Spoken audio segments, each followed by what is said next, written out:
Bab 116. Kakak, jadi aku menang, kan? Hansen berjalan sambil tersenyum. Memiliki pacar yang begitu cantik ketika dia baru saja masuk sekolah adalah sesuatu yang akan sangat dia banggakan. Kamu menggunakan alat curang, jadi itu tidak masuk hitungan, kata Ji Yanran dengan marah. Perangkat curang. Hansen agak terkejut. Berhenti berpura-pura. Kamu memblokir semua poinku dan itu hanya terlihat palsu. Jika bukan karena alat curang, bagaimana kamu bisa melakukannya? Ji Yanran cemberut dan berkata. Tatapannya sepertinya berkata, aku sudah melihat seberapa hina kamu. Aku tidak tahu apa itu alat curang. Hansen merentangkan tangannya. Terus berpura-pura jika kamu mau. Ji Yanran yakin Hansen telah selingkuh. Jika kamu tidak percaya padaku, kita bisa mengadakan pertandingan lain, kata Hansen. Kamu punya alat curang, jadi hasilnya akan sama tidak peduli berapa kali kita bermain. Ji Yanran mengerutkan bibirnya dengan jijik. Hansen tercengang dan berkata, Kongling saya ada di sini. Anda dapat memeriksa diri sendiri dan melihat apakah saya memiliki perangkat curang yang diinstal. Aku tidak mengerti bagaimana cara kerjanya atau di mana kamu menyembunyikannya. Ji Yanran telah menentukan bahwa Hansen telah selingkuh dan dia benar. Penampilan Hansen tampak seperti dia memang curang. Kemampuannya untuk memprediksi dan refleksnya begitu kuat sehingga Yi Dongmu pun bukan lawannya, apalagi Ji Yanran. Hansen merasa bahwa dia bersalah, tetapi Ji Yanran tidak akan mempercayainya. Lalu bagaimana aku bisa meyakinkanmu bahwa aku tidak curang? Hansen merentangkan tangannya tanpa daya. Mudah. Ketika kita tiba di Black Hawk, kita bisa memiliki pertandingan lain menggunakan peralatan profesional di sana dan jika kamu masih bisa menang, aku akan percaya bahwa kamu tidak menipu dan kemudian akan menghormati janjiku, kata Ji Yanran dengan percaya diri. Dia percaya Hansen pasti menggunakan alat curang yang tidak akan bekerja pada peralatan profesional.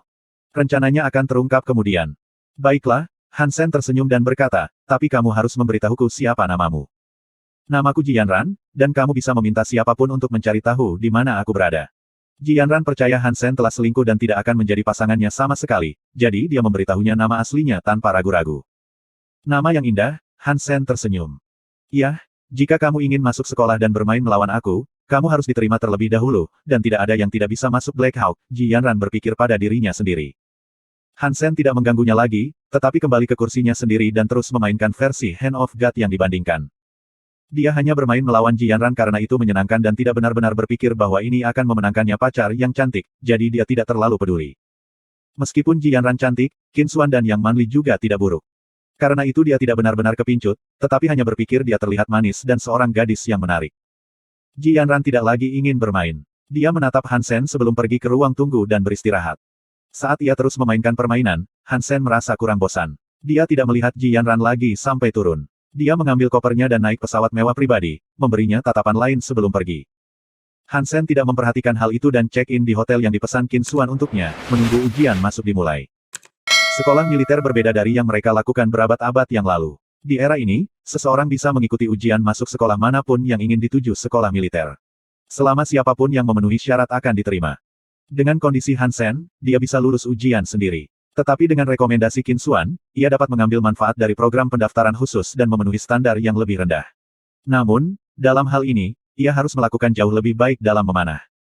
Ini bukan masalah bagi Hansen. Dia mengendalikan kekuatannya untuk mencapai standar pendaftaran khusus, dan juga tidak menonjol dalam memanah, hanya menyelesaikan tugas. Terlepas dari ini, kinerja Hansen di memanah masih di antara 10 besar. Di era ini, sangat sedikit orang yang berlatih memanah. Meskipun pemanah sangat dihargai di tempat perlindungan dewa, di aliansi setiap penembak jitu dapat menggunakan senjata modern untuk membunuh pemanah, meskipun pada kenyataannya lebih sulit untuk belajar memanah. Selain prajurit yang dibudidayakan secara khusus, sangat sedikit orang yang akan belajar memanah sendiri dan bahkan lebih sedikit yang pandai melakukannya. Alasan program pendaftaran khusus adalah bahwa Departemen Panahan Black Hawk adalah salah satu yang terlemah di antara semua sekolah militer di aliansi, yang merupakan aib bagi sekolah terkenal seperti Black Hawk. Itulah sebabnya mereka mencoba merekrut pemanah mahasiswa untuk merevitalisasi Departemen Panahan. Dengan lancar mengakui Black Hawk sebagai siswa yang terdaftar secara khusus, Hansen menjalani beberapa prosedur dan menjadi siswa sekolah militer. Setelah melaporkan hasilnya kepada ibunya, Hansen tidak mendengar Luo Sulan berbicara lama. Dia samar-samar mendengar isaknya. Putraku masuk sekolah yang terkenal, kata Luo Sulan dengan air mata bahagia setelah beberapa saat. Hansen mendengar suaranya dan matanya menjadi basah. Ibunya telah melalui begitu banyak tahun ini. Setelah memberitahu ibunya, Hansen memanggil Qin Xuan dan dia berkata dengan santai, selamat. Saya sudah mengurus prosedur agar Anda bergabung dengan pasukan. Mulai sekarang, Anda adalah pria saya. Station Master, apa yang dilakukan pasukan? Tanya Hansen dengan rasa ingin tahu. Pengasuh bayi, kata Qin Xuan dengan suara aneh. Pengasuh bayi. Hansen terkejut dan tidak mengerti apa yang harus dilakukan oleh pasukan khusus dengan perawat atau pengasuh anak. Tugas kita adalah mengurus beberapa anak spesial, seperti Yuan dan King yang sudah kamu kenal. Mereka juga klien kita. Dengan merawat mereka di tempat perlindungan dewa, kita bisa mendapatkan hadiah yang bagus. Misalnya, lisensi S-Class Saint Hall yang tidak dapat dibeli akan dibayarkan kepada Anda jika Anda menyelesaikan tugas tertentu. Qin Xuan menjelaskan dan kemudian mengatakan kepadanya, ada beberapa formalitas di mana tanda tangan Anda diperlukan dan Anda perlu mengingat beberapa hal. Mari kita masuk ke detail nanti di tempat penampungan. Keluargaku, Han Sen ingin mengajukan pertanyaan yang paling penting. Laporan itu telah diserahkan. Dalam seminggu, ibumu dan saudarimu akan berada di bawah perlindungan militer. Kecuali kau membunuh ayah anak langit atau menikahi istrinya, dia mungkin tidak akan begitu putus asa sehingga dia mengambil risiko melakukan sesuatu yang bodoh. Keluarga Anda akan aman di aliansi, yang dapat Anda pastikan sepenuhnya, Qin Xuan berkomitmen. Bagaimana jika dia benar-benar putus asa? Han Sen bertanya lagi. Dia tidak berani, kata Qin Xuan dengan santai, terdengar penuh percaya diri. Bagian bawah formulir. Bab 117. Setelah menyelesaikan semua prosedur penerimaan, Han Sen tidak langsung pergi ke sekolah. Dia harus kembali ke Steel Armor Shelter sebelum sekolah berlangsung. Kalau tidak, dia tidak akan pernah memiliki waktu luang yang begitu lama. Dia perlu berpartisipasi dalam berbagai program pelatihan dan tidak bisa menghabiskan setengah bulan atau bahkan lebih lama di tempat perlindungan dewa. Han Sen menghubungi Lin Beifeng dan bertanya kepadanya tentang rute yang diambilnya ketika datang ke Steel Armor Shelter dari Glory Shelter. Kemudian Han Sen juga melakukan penelitian tentang Skynet. Karena Glory Shelter paling dekat dengan Steel Armor Shelter, ada beberapa orang yang melakukan perjalanan di antara keduanya. Dengan semua informasi dan pengalamannya sendiri, Han Sen segera menemukan cara untuk kembali ke Steel Armor Shelter. Rute ini sangat berbahaya bagi orang lain, tetapi bagi Han Sen tidak masalah. Menurut penilaiannya, bagian tersulit dalam rute ini adalah melakukan perjalanan melalui rawa gelap, yang ia kenal dan bisa terbang melintasi. Sen, kamu masih di Glory Shelter, kan? Bisakah kamu membantuku? Aku akan mentransfer sejumlah uang kepadamu dan bisakah kamu mendapatkan beberapa jiwa buas Jade Cell di Glory Shelter? Lin Beifeng bertanya. Apa itu? Han Sen bingung. Itu adalah armor jiwa binatang primitif, sangat umum di Glory Shelter. Meskipun ada kata, armor, di Steel Armor Shelter, ada armor jiwa binatang yang sangat terbatas di dekat sini.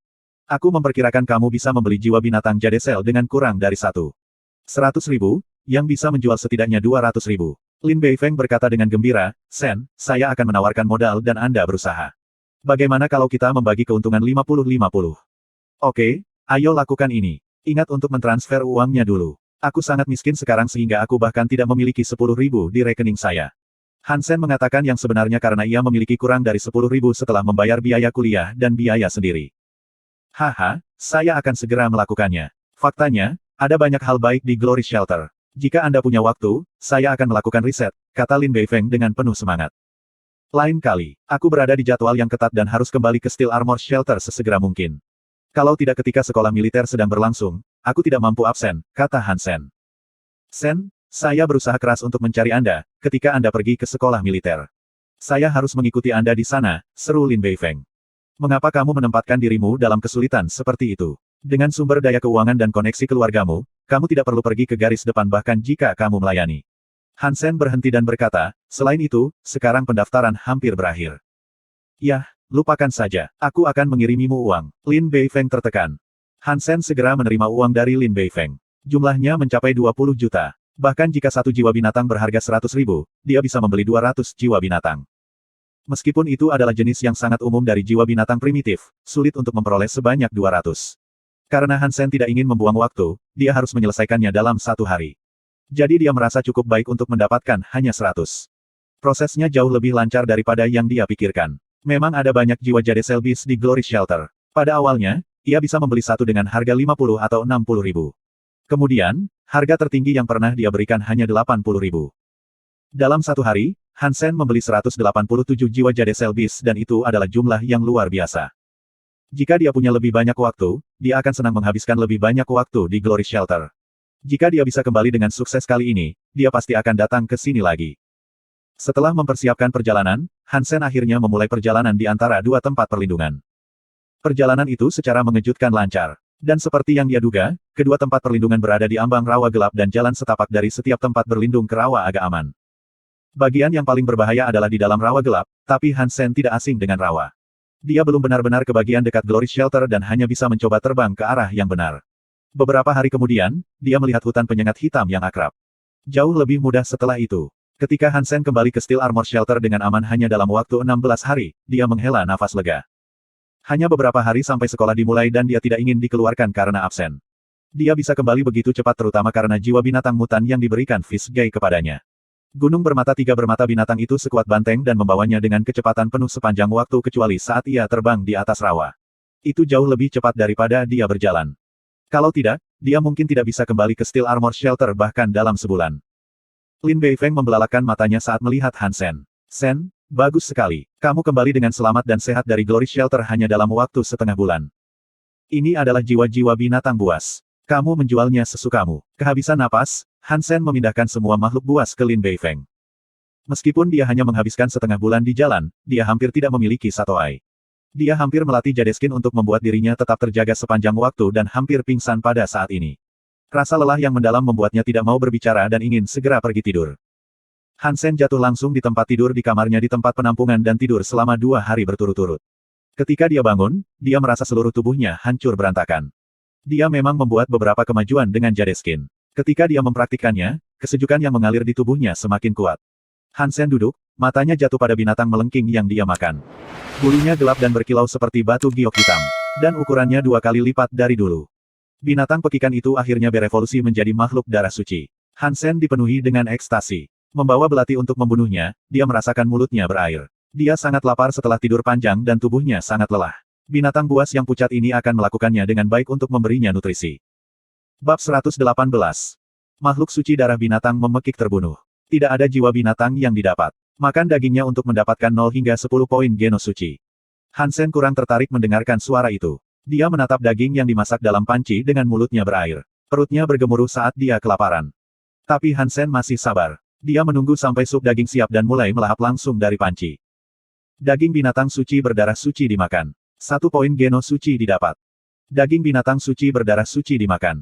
1 poin geno suci didapat. Han Sen kenyang dan melahap hampir 20 pon daging dan sup, yang bahkan membuat dirinya takut. Tetapi ketika kehangatan menyebar di tubuhnya, dia merasa sangat nyaman seolah-olah dia adalah spons yang diisi dengan air. Dia berbaring di tanah dan hampir mengerang keras. Daging darah suci memang luar biasa. Jika aku bisa memiliki pot seperti itu setiap hari, aku akan sangat sehat dan kuat. Han Sen menjilat bibirnya. Sayangnya, dia hanya memiliki berkat seperti itu setiap 3 bulan. Dengan 5 poin geno suci yang didapat dari memakan binatang melengking itu, dia sekarang memiliki 34 poin geno suci. Itu baru setengah tahun dan dia memiliki sepertiga jumlah maksimum poin geno suci. Tidak ada yang akan percaya padanya bahkan dia mengatakan yang sebenarnya. Dia pergi ke alun-alun dan membeli makhluk primitif seukuran ayam dan memberi makan kristal hitam padanya. Saat melakukan ini, Han Sen memiliki sesuatu yang lain di pikirannya. Dia akhirnya bisa mengklaim hadiah jiwanya dari kontes. Tidak peduli apa jenis jiwa binatang yang dia dapatkan, itu akan menjadi darah suci, apa yang hanya bisa diimpikan oleh banyak orang. Apa yang terbaik, busur, tunggangan, atau jiwa binatang buas yang humanoid? Han Sen berpikir akan sulit baginya untuk memilih, karena dia menginginkan segalanya. Namun, dia hanya memiliki satu kesempatan dan itu bahkan tidak terserah padanya. Di tengah malam ketika tidak ada orang di sekitar, Han Sen diam-diam memasuki cincin bela diri, yang telah ditutup setelah kontes. Kecuali dia, tidak ada yang bisa masuk sebelum kontes tahun depan dimulai. Setelah dia mengklaim hadiahnya, dia tidak akan bisa masuk juga. Berdiri di depan prasasti suci, Han Sen meletakkan telapak tangannya di atas prasasti dan tiba-tiba semua jenis gambar jiwa binatang mulai bergeser cepat pada prasasti itu. Han Sen melepas telapak tangannya dan gambar masih berubah dan melambat setelah beberapa saat. Hati Han Sen berpacu dengan gambar. Ketika gambar membeku di satu jiwa binatang, Han Sen benar-benar tertarik olehnya. Seorang wanita pirang menggoda dengan sosok jam pasir dan murid merah di baju besi merah dan mahkota rubi, berjalan keluar dari prasasti dan tersenyum pada Han Sen, hampir mencuri jiwanya pergi. Kemudian dia menjadi bayangan dan memasuki pikiran Han Sen. Tiba-tiba dia mendengar suara itu berkata, Ratu Peri Jiwa Binatang Suci Darah berhasil.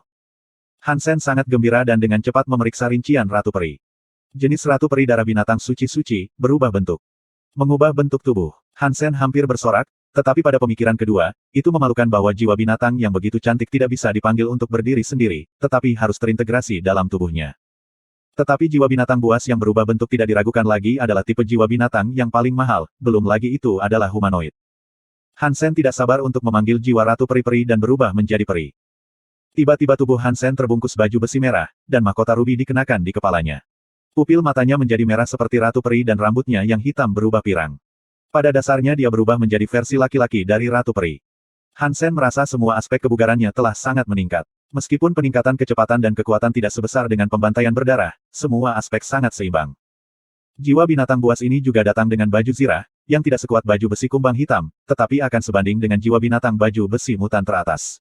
Jiwa peri binatang ratu telah meningkatkan kemampuannya dalam semua aspek secara seimbang.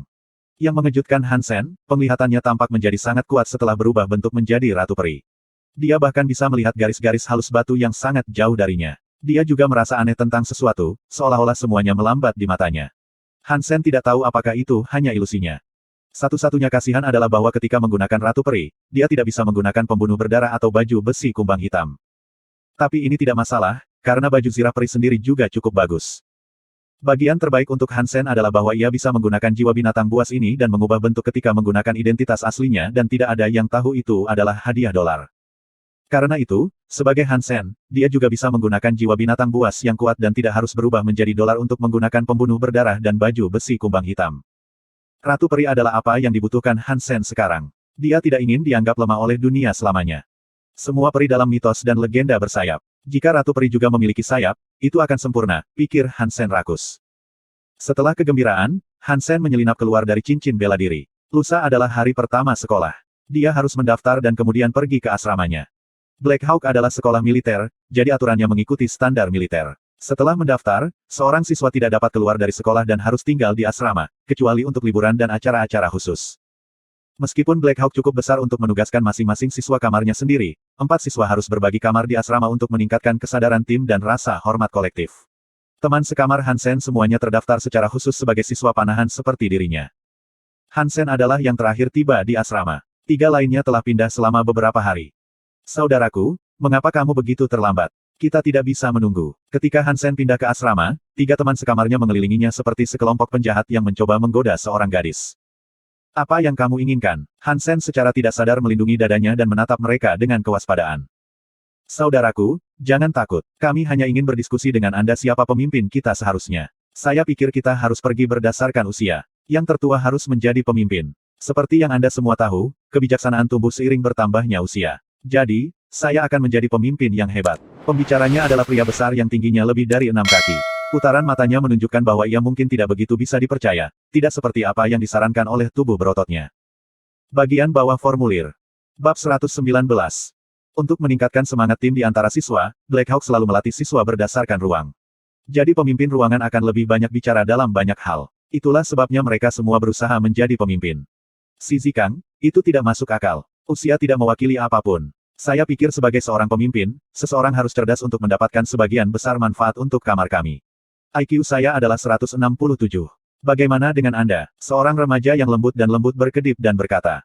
Lu Meng, itu juga tidak benar. IQ bukan apa-apa. Menurutku untuk seorang pemimpin yang paling penting adalah EQ. Banyak orang dengan IQ tinggi adalah idiot dalam kehidupan nyata. Bagaimana seseorang seperti itu bisa menjadi pemimpin kita? Balas pria besar licik itu si Zikang. Siapa yang kamu panggil orang idiot? Lu Meng mengangkat bahu dan ingin berdebat dengan si Zikang, tetapi merasa ngeri ketika melihat si mengangkat lengannya yang kokoh yang bisa menahan beban seekor kuda. Kita semua berada di departemen panahan, jadi mari kita putuskan siapa pemimpinnya dengan memanah. Siapapun yang merupakan tembakan terbaik harus menjadi pemimpin kita sehingga kita dapat menetapkan tujuan bersama, saran Zhang yang dengan mata besar, alis lebat dan disposisi cerah. Saat melakukan push-up. Cowok baru, bagaimana menurutmu? Si Zikang dan Lu Meng menatap Hansen. Saya pikir orang itu ada benarnya. Karena kita semua adalah siswa memanah, pemanah terbaik harus menjadi pemimpin kita. Sebagai bagian dari kelompok, Hansen merasa perlu baginya untuk mengungkapkan pendapatnya. 2 suara versus 1 suara versus 1 suara. Itu sudah selesai. Kita akan melihat siapa yang merupakan pemanah terbaik dengan masing-masing menembakkan 10 anak panah dan siapapun yang mendapat skor tertinggi akan menjadi pemimpin kita, kata Zhang dan melompat. Keringat jatuh dari kulit perunggu dan dia mengabaikannya. Memeluk si Zikang dan Lu Meng, dia berkata, bagaimanapun, kita adalah teman sekelas dan teman sekamar. Belajar dan membuat kemajuan bersama adalah hal yang paling penting. Sebelum lulus, kita perlu menjadikan departemen panahan kita yang terbaik di seluruh aliansi. Saudara, bekerja sama. Keluar, si Zikang dan Lu Meng melemparkan lengan Zhang. Mereka bosan dengan khotbah anak berdarah panas ini beberapa hari terakhir. Keempat pemuda itu pergi ke ruang pelatihan, dan Zhang yang mendapat skor tertinggi, menembaki bullseye setiap waktu. Lu Meng kedua, Hansen ketiga, dan si Zikang yang terbesar dan tertua keempat. Hansen tidak ingin menjadi pemimpin, runner-up, atau yang terakhir, jadi dia mendapat tempat ketiga. 3 bulan pertama di Black Hawk adalah yang paling sulit. Setiap hari mereka harus menghadiri pelatihan dan kuliah bersama. Mereka harus memahami semua pengetahuan dasar dalam 3 bulan ini. Meskipun mereka berada di departemen panahan, mereka masih perlu belajar menggunakan senjata api, mengoperasikan Warframe, mengendarai pesawat dan fundamental lainnya. Black Hawk memiliki fasilitas yang jauh lebih baik daripada sistem wajib belajar terintegrasi. Semua jenis senjata api, kerangka perang, dan pesawat terbang dapat dipraktikkan dan Hansen telah belajar banyak hal yang bahkan belum pernah dia dengar sebelumnya. Dalam 3 bulan ini, Hansen belajar seperti spons yang terus-menerus menyerap air. 3 bulan kemudian, mereka berempat lulus penilaian komprehensif dan secara resmi menjadi siswa Black Hawk. Selain beberapa mata kuliah wajib, sisanya adalah mata kuliah pilihan. Selain tidak diizinkan meninggalkan sekolah, mereka cukup bebas. Selama seseorang bisa lulus penilaian semi tahunan, ia bahkan bisa melewati semua kursus. Tetapi jika seseorang gagal dalam penilaian, hanya ada satu kesempatan untuk mengambilnya lagi, dan jika seseorang gagal untuk yang kedua kalinya, ia akan dikeluarkan dari sekolah tanpa terkecuali. Ada stasiun teleportasi khusus di kampus, dan siapapun bisa pergi ke tempat perlindungan dewa kapan saja. Tidak terlalu banyak batasan tentang itu. Keempat pemuda yang baru saja lulus penilaian komprehensif memesan beberapa piring dan beberapa botol anggur di kafetaria, merayakan awal kehidupan mereka di Black Hawk. Ketika mereka menikmati makanan, gambar holografik di kafetaria menjadi serasi, dan bukannya bertempur, itu adalah permainan tangan dewa. Ji Yanran, si Zikang tiba-tiba berteriak, menatap gadis cantik dalam gambar holografik. Bahkan Lu Meng dan Zhang yang menatap Ji Yanran. Dia terkenal. Hansen melihat Ji Yanran dan diingatkan akan persetujuan mereka dalam perjalanan ke sini. Tapi kemudian dia terlalu sibuk dan melupakannya. Apakah kamu serius? Kamu tidak tahu primadona kampus kita. Dia sekarang seorang junior. Wajahnya yang manis, sosok yang menggoda, kulit putih dan 36D, si Zikang berhenti dan melihat sekeliling. Dia melanjutkan ketika melihat semua orang memperhatikan gambar, Ji Yanran juga adalah presiden dari Hand of God Society. Dia adalah salah satu dari 5 teratas di permainan ini di sekolah kami. Seorang dewi dengan otak dan kecantikan. Dia memiliki banyak pelamar tetapi tidak ada yang berhasil. Mengapa? Tanya Hansen. Tidak ada yang cukup baik untuknya. Saya mendengar bahwa keluarganya memiliki cukup pengaruh di militer, dan keluarga biasa sama sekali bukan pasangan mereka, kata si Zikang dengan sedikit penyesalan. Bahkan jika keluarganya baik-baik saja dengan itu, Ji Yanran pasti tidak akan pergi denganmu. Lu Meng mengerutkan bibirnya. Seolah dia akan pergi denganmu. Si Zikang tidak mau menunjukkan kelemahan. Haha, di mana ada tujuan ada harapan. Kamu harus tetap berharap. Karena Ji Yanran adalah presiden Hand of God Society, mari bergabung dengan masyarakat itu dan mencoba mendekatinya. Jika dia melihat potensi kita, mungkin dia akan pergi dengan salah satu dari kita, saran Zhang yang dengan percaya diri. Mata si Zikang dan Lu Meng berbinar, dan mereka setuju dengan tergesa-gesa. Ide bagus. Ayo pergi. Kita akan melamar masyarakat tangan dewa sekarang. Sebelum Hansen bisa selesai makan, dia diseret oleh ketiganya ke Hand of God Society. Ketika mereka sampai di sana, mereka berempat tercengang dan mengerti arti dari orang gunung orang laut. Garis pelamar begitu lama sehingga hampir keluar dari gerbang sekolah. Ahem. Aku pikir kita sangat tampan sehingga kita tidak perlu bersama Ji Yanran sepanjang hari dan dia masih akan pergi bersama kita, kata si Zikang. Kata baik, kita berada di Departemen Panahan dan harus bergabung dengan masyarakat panahan. Tidak perlu membuang waktu kita di sini, kata Lu Meng dengan sungguh-sungguh. Aku setuju dengan kalian berdua, Hansen mengangguk dengan cepat ketika melihat garis panjang. Jika dia menunggu di barisan, seluruh harinya akan sia-sia. Masuklah dalam antrean sekarang. Pria sejati tidak pernah berhenti. Zhang yang meraih Si dan Lu dan bergabung dengan barisan.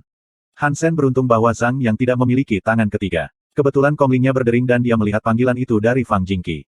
Bagian bawah formulir. Kata. Bab 120.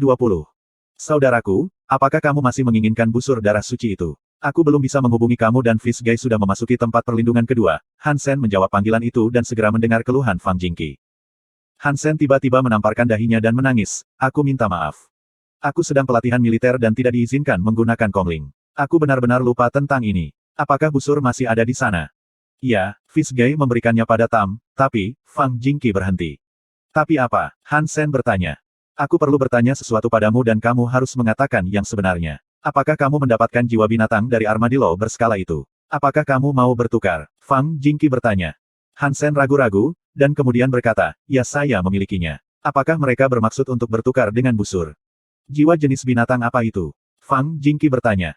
Perisai bundar besar dengan paku, jawab Hansen. Haha, itu akan berlaku. Jika Anda ingin bertukar, saya akan menghubungi Tam dan kalian berdua bisa bertemu dan berdiskusi di antara Anda sendiri. Fang Jingqi tertawa. Tolong hubungi dia. Hansen bukanlah tipe pria yang murni mengandalkan kekuatan kasar, jadi perisai itu kurang berguna baginya. Jika dia bisa menukarnya dengan busur, itu akan fantastis. Oke, aku akan kembali padamu. Hansen menutup telepon dan melihat Lu Meng dan Si Zikang yang berada di antrian, dan berjalan menuju stasiun teleport di sekolah. Makhluk yang mulai dia beri makan sebelum pelatihan militer seharusnya berevolusi menjadi makhluk suci darah pada saat ini. Itu akan memberikan nutrisi baginya. Sebelum Hansen mencapai stasiun teleportasi, Fang Jingqi memanggilnya lagi dan bertanya apakah dia punya waktu untuk bertemu Tam segera.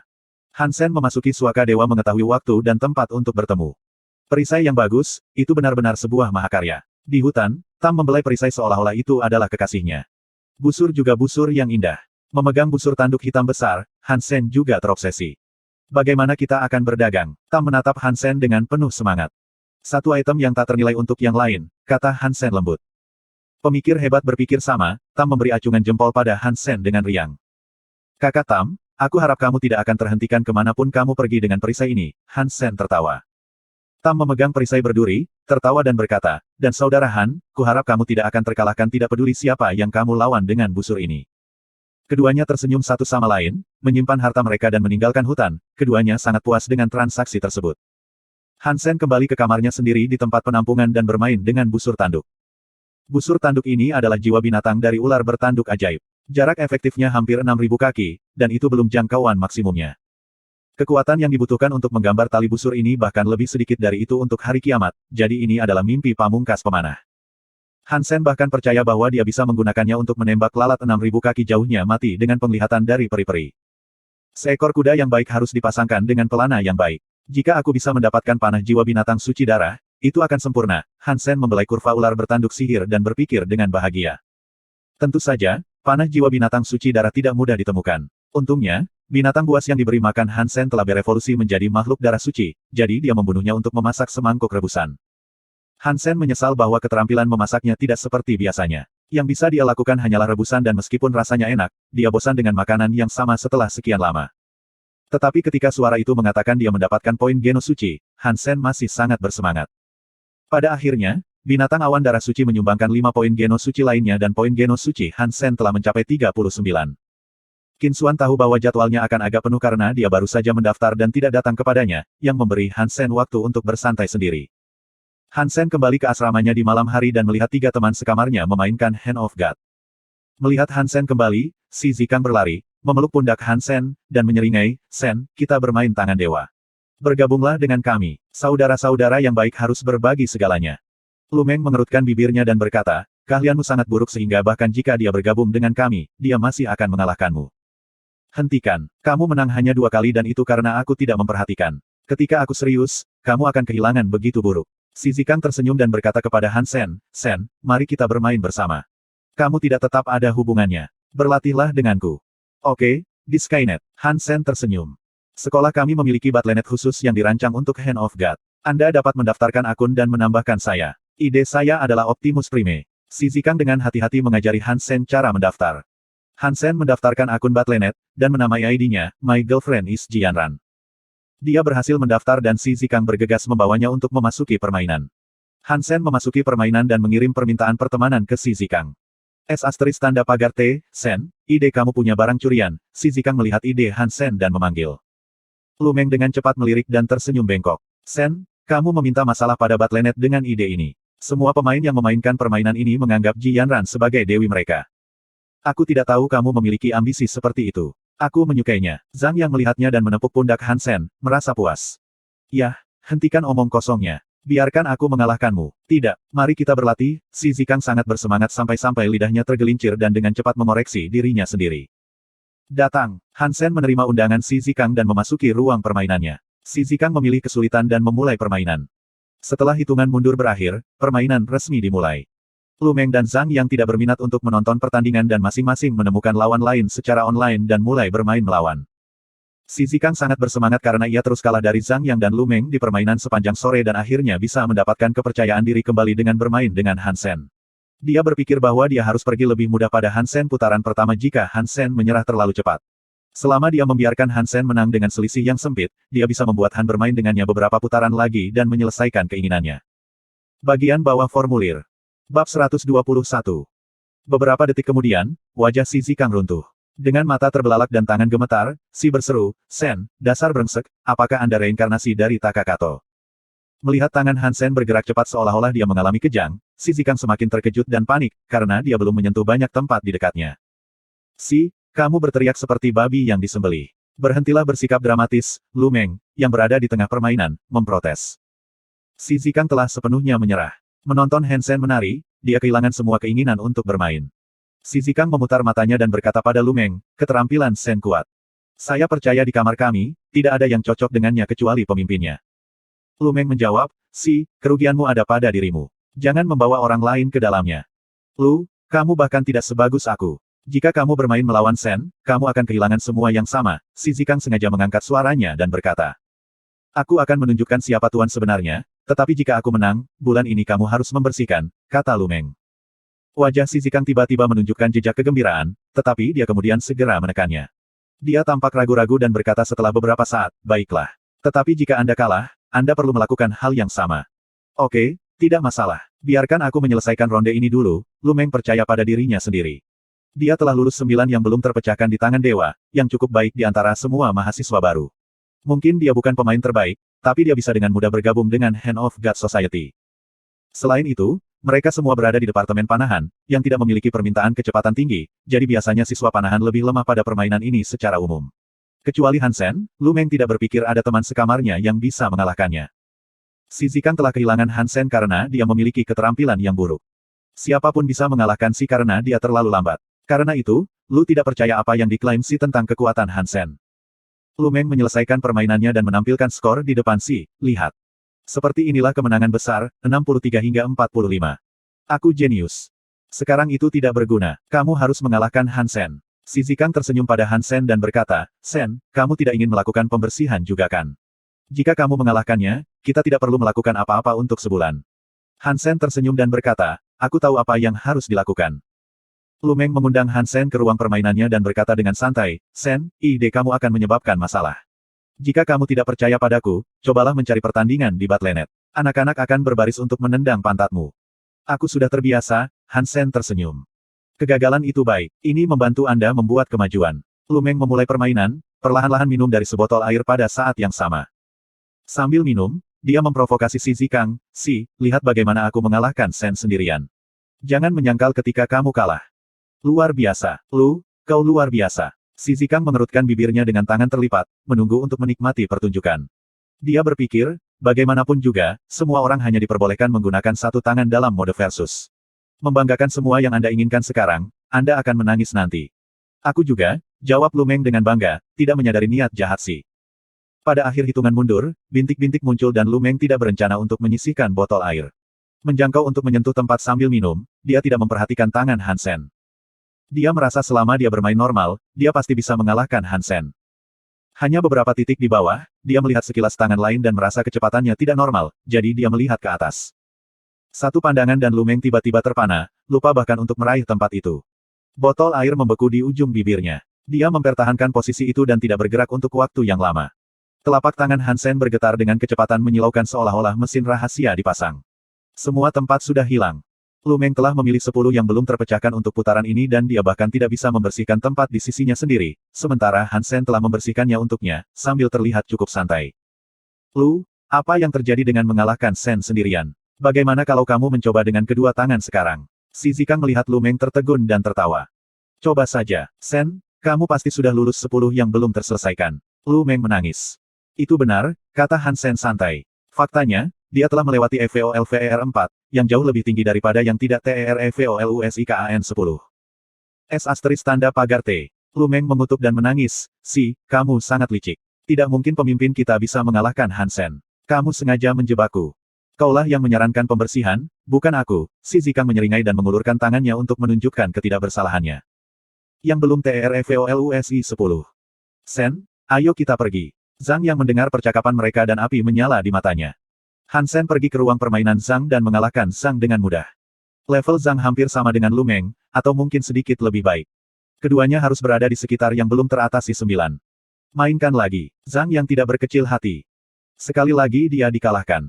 Mainkan lagi. Zhang yang ingin bermain lebih banyak lagi. Dikalahkan lagi. Lagi. Zhang yang hampir terbakar. Saudaraku, mari kita berhenti di sini. Anda bahkan dapat menganggap saya yang kalah. Han Sen benar-benar takut pada Zhang, seorang masokis yang senang kehilangan.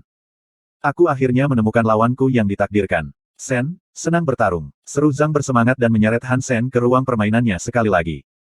Lu Meng dan Xi Zikang tertawa kecil ketika melihat ini. Orang seperti Han Sen hanya bisa ditahan oleh seseorang seperti Zhang Yang. Han Sen takut pada Zhang. Sejak mereka bermain waktu itu, dia akan menyeret Han Sen untuk bermain Hand of God setiap kali dia punya waktu. Dia senang tapi Han Sen histeris. Ini bukan cara untuk pergi. Aku harus mengekang keinginannya untuk melawanku. Mata Han Sen berbinar. Bab 122. Bos, hari ini aku bebas. Apakah kamu ingin bermain beberapa putaran Hand of God? Ketika Lu Meng dan Xi Zikang keluar, Han Sen mengambil inisiatif dan menyarankan kepada Zhang Yang. Tentu, Zhang Yang memasuki permainan dan mengirim Han Sen undangan. Han Sen mengklik, setuju, dan memasuki ruang permainan Zhang dengan mata melotot dan sedikit senyum di wajahnya. Ketika dia bermain dengan teman sekamarnya, dia biasanya hanya fokus pada bintik-bintik di sisinya sendiri daripada mencuri yang di sisi lain. Untuk membuat Zhang mencari orang lain untuk bermain, Han Sen siap melucuti dirinya sepenuhnya dan melihat apakah dia bisa tetap bahagia. Dari makan siang hingga makan malam, Han Sen dan Zhang yang telah bermain banyak putaran dalam 4 atau 5 jam. Waktu persiapan termasuk, satu putaran akan memakan waktu sedikit lebih dari 1 menit. Dan keduanya berada di sana sepanjang sore. Dari awal hingga akhir, Zhang bahkan belum menyentuh 1 titik pun. Secara harfiah 0. Meski begitu, dia masih bertahan di sana sepanjang sore. Han Sen hampir diusir dari pikirannya, tetapi akhirnya Zhang yang menyerah terlebih dahulu. Sepertinya darahnya sudah dingin. Ahem, Sen, saatnya makan malam. Kata-kata Zhang yang hampir membuat Han Sen menangis. Baiklah, bos, kita akan pergi makan malam. Han Sen dengan cepat mematikan komlingnya. Dia akan muntah jika terus bermain. Dia benar-benar mengagumi Zhang yang karena komitmennya yang tinggi. Jika Han Sen ada di tempatnya, Han mungkin akan kehilangan minat dalam 1 jam, sementara Zhang bermain penuh semangat sepanjang sore. Tapi sejak sore ini, Zhang yang telah berhenti mengganggunya untuk bermain Hand of God, yang membuat Han Sen lega. Ini penasaran bagi Lu Meng dan Xi Zikang, yang tidak tahu apa yang terjadi pada sore hari yang bisa menghentikan Zhang Yang. Tapi Han Sen dan Zhang yang tetap diam tentang apa yang terjadi sore itu dan itu disebut oleh Lu Meng dan Xi Zikang sebagai sore paling misterius di kamar 304. Dan Lu Meng dan Xi Zikang tidak pernah bermain dengan Han Sen lagi, yang bahkan bisa menghentikan antusiasme Zhang Yang. Han Sen tidak sering memainkan mode versus Hand of God. Ada terlalu banyak batasan dan dia lebih suka versi pemain tunggal, yang bisa lebih baik melatih lengannya. Han Sen sangat tertarik dalam mengoperasikan kerangka perang baru-baru ini. Warframe adalah senjata humanoid semi-biokimia semi-mekanis. Dibandingkan dengan tank, Warframe memiliki kemampuan manuver yang sangat baik dan dapat beradaptasi dengan lebih baik pada medan yang berbeda, sementara persyaratan untuk operasi mereka juga sangat tinggi. Ketika Han Sen berada dalam sistem pendidikan wajib terintegrasi, sekolahnya tidak memiliki kerangka perang bagi siswa untuk beroperasi. Oleh karena itu, Han Sen tertarik tetapi tidak pernah memiliki kesempatan untuk mencoba. Yang membuatnya senang, Black Hawk memiliki beberapa kerangka perang untuk tujuan pengajaran. Dalam 3 bulan pertama, ada sesi pelatihan mengemudi Warframe dan Han Sen telah mempelajari dasar-dasar mengemudi Warframe saat itu. Dia juga sudah berlatih setelah itu. Di medan perang, sebuah kerangka perang adalah unit pertempuran paling mendasar, karena umumnya tidak ada prajurit yang pergi berperang mengenakan pakaian anti peluru dan membawa senjata. Bahkan dalam perkelahian jalanan, tentara akan selalu berada di medan perang. Karenanya Han Sen merasa perlu baginya untuk berlatih mengoperasikan kerangka perang. Jika dia dikirim ke depan, keterampilan ini mungkin menyelamatkan hidupnya. Jika dia bisa melakukannya dengan baik dengan kerangka perang, pesawat tempur akan lebih mudah. Sedangkan untuk kapal perang antar bintang, Black Hawk memiliki yang lama untuk pertunjukan dan pengoperasian kapal perang hanya bisa dipraktikkan menggunakan realitas virtual. Ding! Sementara Han Sen masih berlatih di sebuah perang, dia tiba-tiba mendengar nada transfer uang. Saat memeriksa melalui tautannya, ia melihat 10 juta ditambahkan ke akunnya, yang mengejutkannya. Sebelum dia bisa melihat dari siapa asalnya, komlingnya berdering. Sen, apakah kamu mendapatkan uang? Itu suara Lin Beifeng. Sekali, Han Sen sedikit terkejut, tidak menyadari jiwa binatang jade sel sangat berharga. Awalnya, dia pikir akan menyenangkan jika dia bisa menghasilkan 3 atau 4 juta.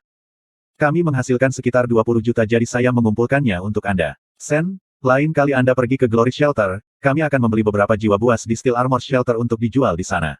Dengan cara ini kami dapat menghasilkan uang di kedua ujungnya dan menghasilkan lebih banyak lagi lebih, kata Lin. Aku tidak akan pergi dalam waktu dekat. Ketika aku melakukannya, aku akan meneleponmu. Han Sen berpikir tentang kesulitan untuk bola-balik dan untuk sementara waktu menghilangkan ide untuk pergi ke Glory Shelter. Saat ini dia benar-benar tidak punya waktu untuk pergi. Kurikulumnya intens pada saat ini dan dia masih mengerjakan penilaian semi tahunan. Dia hanya akan pergi ketika Steel Armor Gang melakukan kampanye berburu dan ketika seseorang memintanya untuk berburu makhluk mutan atau darah suci, karena terlalu sulit baginya untuk berburu makhluk darah suci saja. Bahkan jika dia hanya mencoba berburu makhluk mutan, dia harus pergi ke tempat-tempat seperti rawa gelap. Karena terlalu sulit untuk berjalan di rawa gelap, ia harus terbang masuk dan keluar, yang membuatnya sulit untuk membawa daging makhluk yang lebih besar. Dengan demikian, ia tidak akan mendapat banyak keuntungan di sana. Sengatan hitam mutan tidak berguna bagi Han Sen pada saat ini dan yang bisa dia lakukan hanyalah menjualnya. Meold masih belum selesai makan apa yang tersisa untuk itu. Tapi Han Sen tidak terburu-buru. Kristal hitam bisa menghasilkan makhluk darah suci setiap 3 bulan, yang jauh lebih efisien daripada berburu sendiri. Dia bisa menunggu. Dia menutup telepon, mentransfer 1 juta ke ibunya dan mengiriminya pesan untuk menjelaskan bahwa itu adalah penghasilannya di penampungan.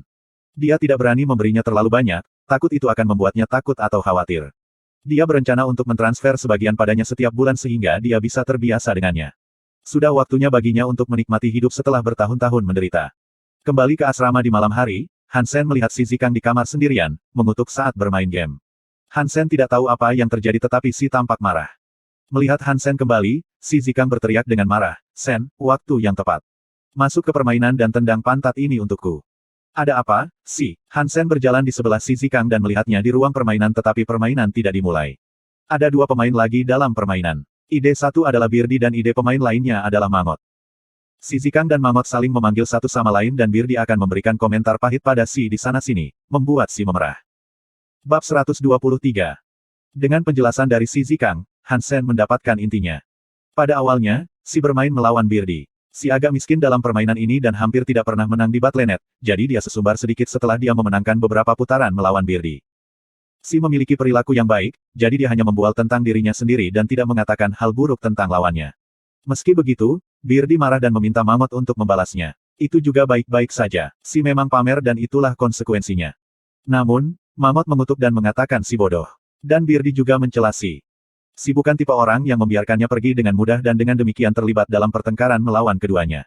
Tapi bagaimanapun juga, kemampuan bermainnya terbatas dan tidak percaya diri ketika berbicara kembali dengan Mamot, yang membuat Si marah besar. "Sen, bantu aku membunuh, menghancurkan pasangan yang menjijikkan ini. Aku sangat marah," Si mengamuk. Segera, Han Sen menyalakan komlingnya dan memasuki permainan. "Tunggu saja, aku memanggil kakakku untuk menendang pantatmu, dan kita akan melihat siapa orang tolol itu." Si melihat Han Sen memasuki permainan dan berkata kepada Mamot. "Haha, siapapun yang datang akan sama tidak berguna. Saudara dari seorang juga harus buih. Aku bisa mengalahkan banyak buih seperti yang aku inginkan," kata Mamot dengan arogan. "Baiklah, tunggu saja." Si mendesak Han Sen untuk login. Alasan Si bermain adalah karena lamarannya untuk bergabung dengan Hand of God Society ditolak. Meskipun Zhang Yang dan Lu Meng diterima, mereka tidak bergabung karena dia. Merasa menyesal, Si ingin meningkatkan melalui latihan dan mencoba melamar lagi nanti. Lagi pula, selain Ji Yanran, ada banyak gadis cantik di masyarakat itu dan akan memalukan jika mereka tidak bergabung. Itu sebabnya dia menghabiskan cukup banyak waktu untuk permainan ini. Tidak mengharapkan sesuatu seperti ini terjadi, dia sangat marah dan mengandalkan Han Sen untuk membalasnya. "Haha, tidak masalah siapa yang kamu panggil. Brother Long adalah tulang punggung Hand of God Society, dan 20 besar dalam kontes tahun lalu," kata Birdi dengan bangga. "Adikku, kita harus bersikap rendah hati dan meninggalkan mereka harapan." "Haha," Wang Long menyeringai. Itu adalah kesempatan langka baginya untuk pamer di depan seorang gadis, jadi dia harus melakukannya dengan baik. Wang Long penuh percaya diri. Dia adalah anggota kunci dari Hand of God Society dan tahu setiap pemain bagus di kampus. Bahkan jika dia tidak mengenal mereka secara langsung, dia akan mengenali ide mereka. Jika seseorang yang lebih baik darinya muncul, dia akan tahu dan orang itu mungkin akan mengenali ID-nya juga dan menunjukkan kepadanya rasa hormat. Segera, Wang Long melihat seseorang memasuki ruangan dan memeriksa nama ID. Dia hampir tertawa. "Pacarku adalah Ji Yanran, pecundang apa? Pecundang macam apa yang akan menyebut dirinya itu?" Dia meminta masalah. Wang Long bertanya, "Ini temanmu?" "Iya, kamu punya masalah." Si tidak begitu percaya diri. Terakhir kali ketika dia mencoba mendaftar, Hand of God Society memang memiliki pemain bagus bernama Wang Long. Meskipun dia tahu Han Sen baik, Wang Long tampaknya menjadi salah satu pemimpin di masyarakat dan berada di 20 teratas di kampus, sehingga dia bisa dianggap sebagai pro. Si tidak yakin apakah Han Sen bisa mengalahkannya. "Tidak ada, aku berniat untuk bermain santai, tapi sekarang aku melihat ID-nya, aku harus menendang pantatnya."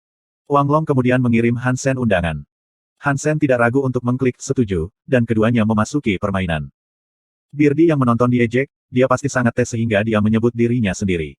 "Sayang sekali. Kami masih belum tahu siapa yang memalukan itu," bantah Si. Meskipun dia tidak yakin tentang hasilnya, dia tidak akan membiarkan seorang wanita memberikan komentar kejam pada saudaranya.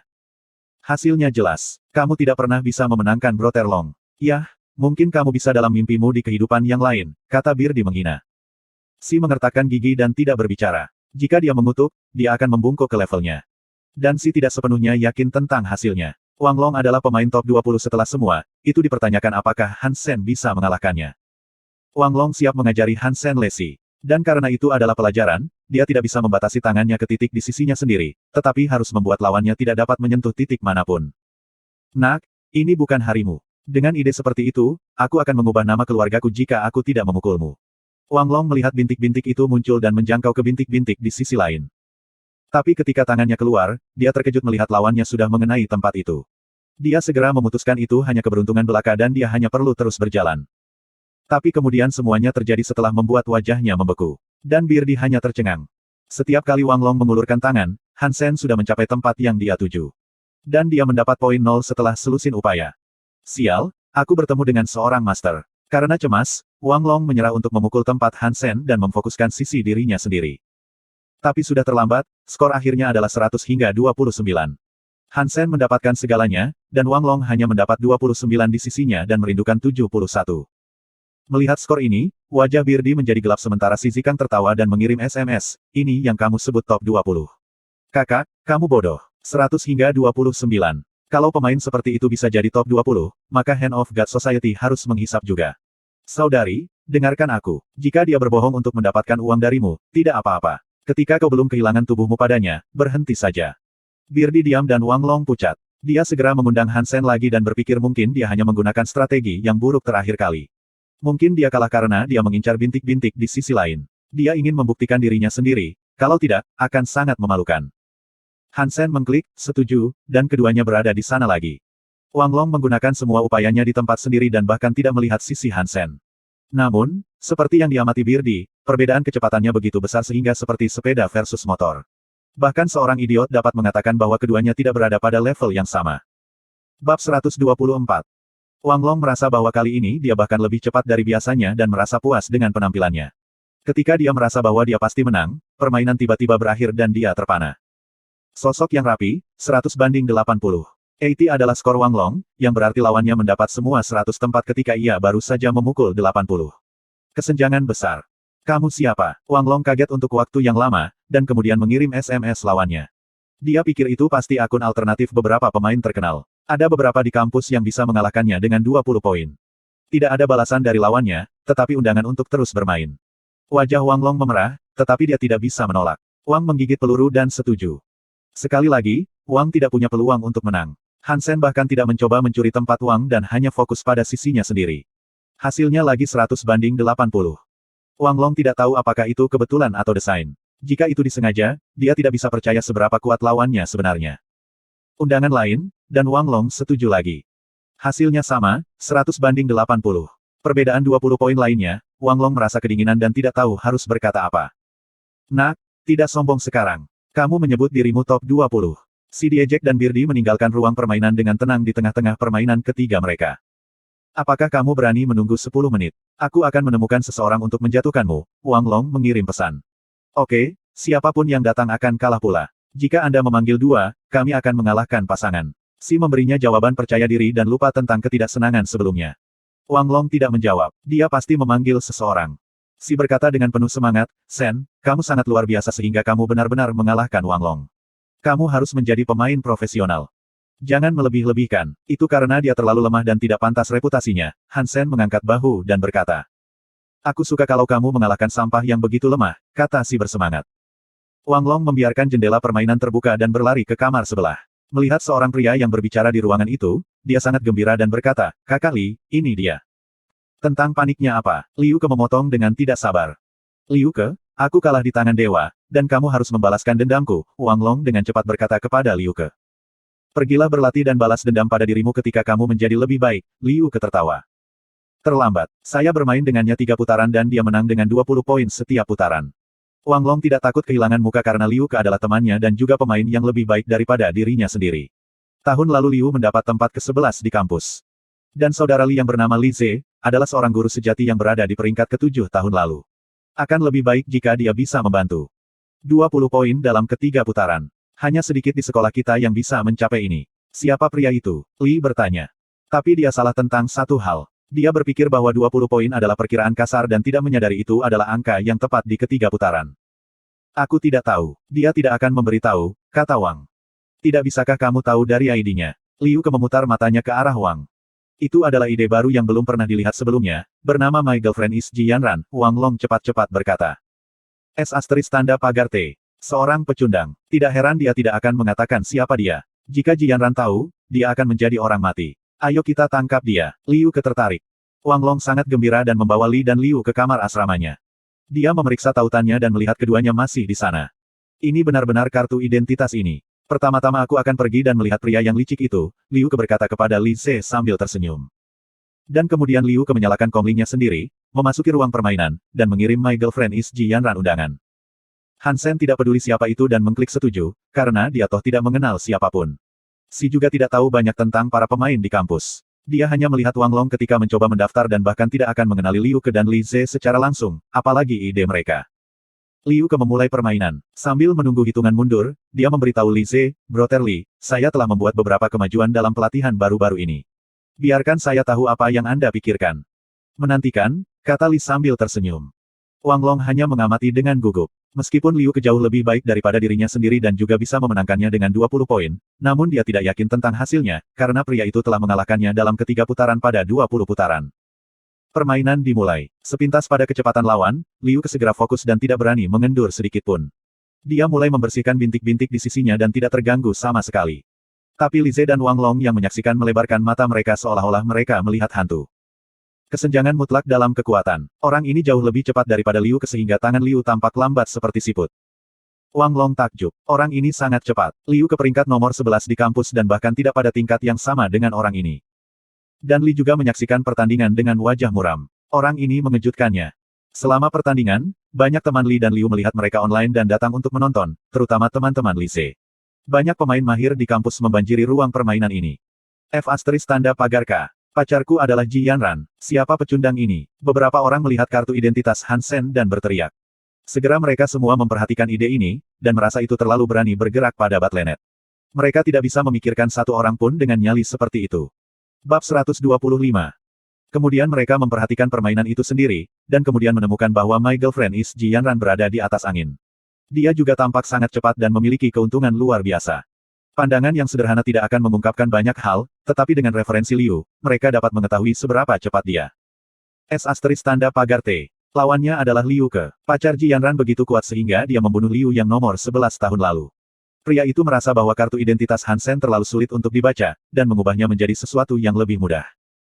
Ya, dia jauh lebih baik daripada Liu. Siapa pacar Jianran? Ini pasti akun alt seorang master. Tentu saja, pasti salah satu dari tuannya, kalau tidak ada yang bisa melakukan ini pada Liu.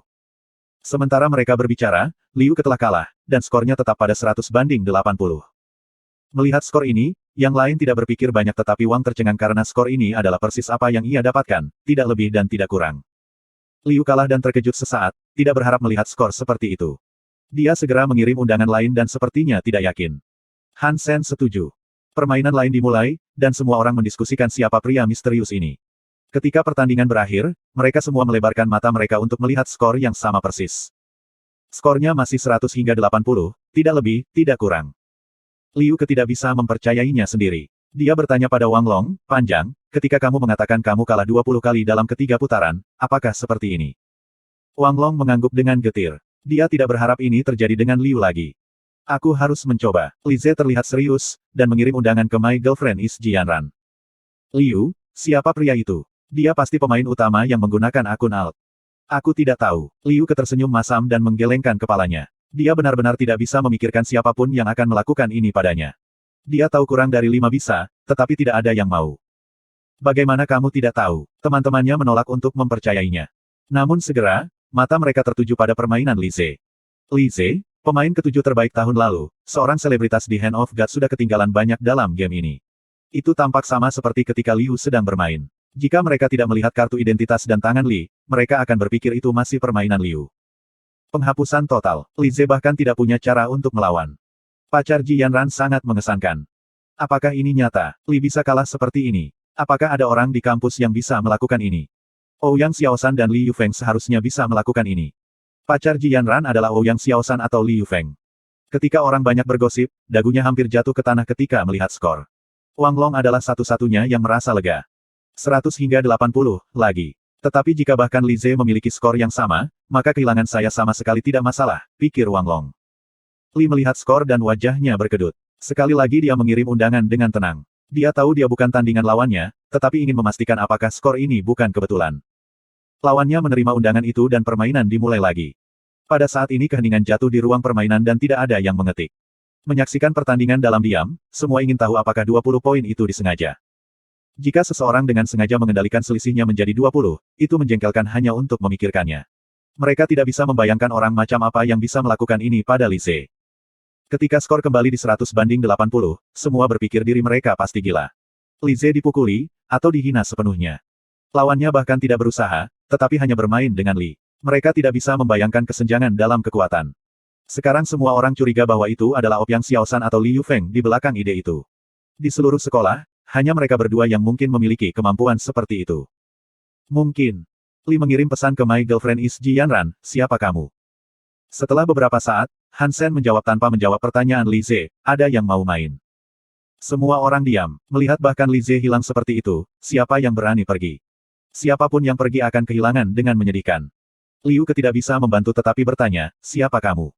Pacar Ji Yanran, jawab Han Sen dan keluar. Setelah Han Sen keluar dari permainan, Si menjadi offline juga dan tertawa, haha, Sen kamu hebat. Kamu merokok di luar sana. Itu sangat keren. Jangan khawatir, aku tidak akan memberitahu siapapun ide kamu, atau kamu akan dibunuh oleh Ji Yanran. Mereka terlalu lemah. Aku hanya pemanasan, kata Han Sen santai. Kesulitan seperti itu tidak sebanding dengan Berevolusi 4 dan dia saat ini mencoba untuk lulus Berevolusi 5. Ini memang seperti pemanasan baginya. Si membenci Han Sen, Sen, kau sama seperti aku. Maksud kamu apa? Han Sen tampak bingung.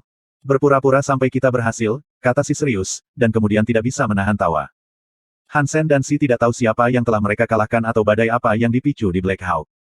Segera semua orang di kampus tahu bahwa pacar Ji Yanran telah mengalahkan Liu Ke dan Li Ze dengan 20 poin di setiap pertandingan.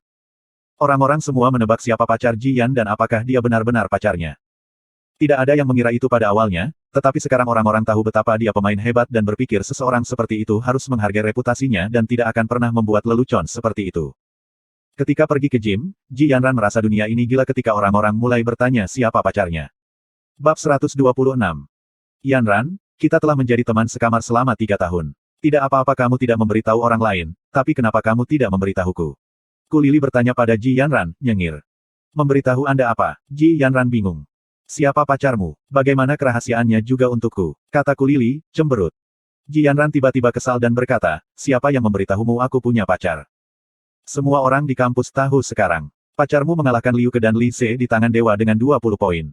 Ku Lili menyukai gosip. Membungkuk ke arah Ji Yanran, dia berkata, katakan, apakah pacarmu Ouyang Xiaoshan atau Liu Feng? Ji Yanran bahkan lebih bingung, apa yang kamu bicarakan? Aku tidak mengerti omong kosong ini. Kamu benar-benar tidak tahu. Ku Lili menatap Ji Yanran di matanya. Apa yang terjadi? Tanya Ji Yanran dengan muram. Ku Lili mengatakan kepadanya apa yang terjadi, dan itu adalah versi yang diedit oleh Wang Long, yang tidak berbicara tentang kehilangannya sendiri, tetapi hanya tentang Liu Ke dan Li Ze. Yanran, dia bukan pacarmu. Ku Lili bertanya dengan sedikit tidak percaya. Aku bersumpah, aku benar-benar tidak punya pacar dan tidak tahu siapa orang itu. Dia sangat berani bercanda seperti itu, Ji Yanran berkata dengan kasar. Sudah lama sejak kejadian di pesawat ruang angkasa, dan Ji Yanran sudah melupakannya. Dalam ingatannya, Han Sen hanyalah seorang pria yang curang dan mungkin tidak pernah memasuki Black Hawk. Atau dia seharusnya sudah datang padanya. Jadi, Ji Yanran hanya memikirkan itu dan mengira beberapa pemain master sedang mengerjai. Tetapi semakin banyak orang mulai bertanya padanya siapa pacarnya. Dia harus menjelaskan bahwa dia ingin tahu siapa pecundang itu juga. Ji Yanran berniat memarahinya karena begitu kurang ajar, tapi dia tidak bisa memikirkan siapapun yang bisa melakukan ini. Black Hawk Hand of God Society nyaris tidak masuk dalam 10 besar di seluruh aliansi, dan itu hanya karena mereka memiliki Liu Feng. Pemain master lainnya, Ouyang Xiaoshan, tidak tertarik bergabung dengan masyarakat. Dan Ji Yanran masih mempertimbangkan apakah dia harus secara pribadi mengundangnya. Hanya keduanya yang bisa melakukan itu pada Li Ze. Ji Yanran tahu Liu Feng tidak akan pernah melakukan itu, tetapi dia tidak yakin apakah itu Ouyang Xiaoshan. Siapa ini? Tanya Ji. Meskipun sekolah sudah tahu bahwa ide tidak ada hubungannya dengan Ji Yanran sendiri, mereka sudah terbiasa menyebutnya sebagai pacar Ji Yanran, yang membuatnya sangat kesal. Setelah ini, ada tren di Battle.net dan bahkan Skynet untuk menyebutkan ide seseorang sebagai, My boyfriend is XX, My husband is XX, My girlfriend is XX, del. Han Sen dan Si yang menyebabkan ini tidak sadar. Si sedang tidur sementara Han Sen sedang membaca materi tentang kerangka perang. Lu Meng dan Zhang yang mendorong pintu terbuka dan datang ke Han Sen. Sen, kamu membunuhnya. Bagaimana kamu mengalahkan Liu Ke dan Li Ze? Kami tahu kamu bagus tetapi tidak berharap kamu akan sebagus ini. Lu Meng menatap Han Sen dan berkata. Kamu tentu layak menjadi musuhku yang ditakdirkan. Zhang yang penuh semangat. Apa yang kamu bicarakan? Han Sen memandangi mereka dengan bingung. Berhenti berpura-pura. Jika aku berteriak bahwa pacar Ji Yanran ada di kamar 304, orang-orang akan mengulitimu hidup-hidup, kata Lu Meng dengan senyum miring. Ada apa? Tanya Si, yang terbangun.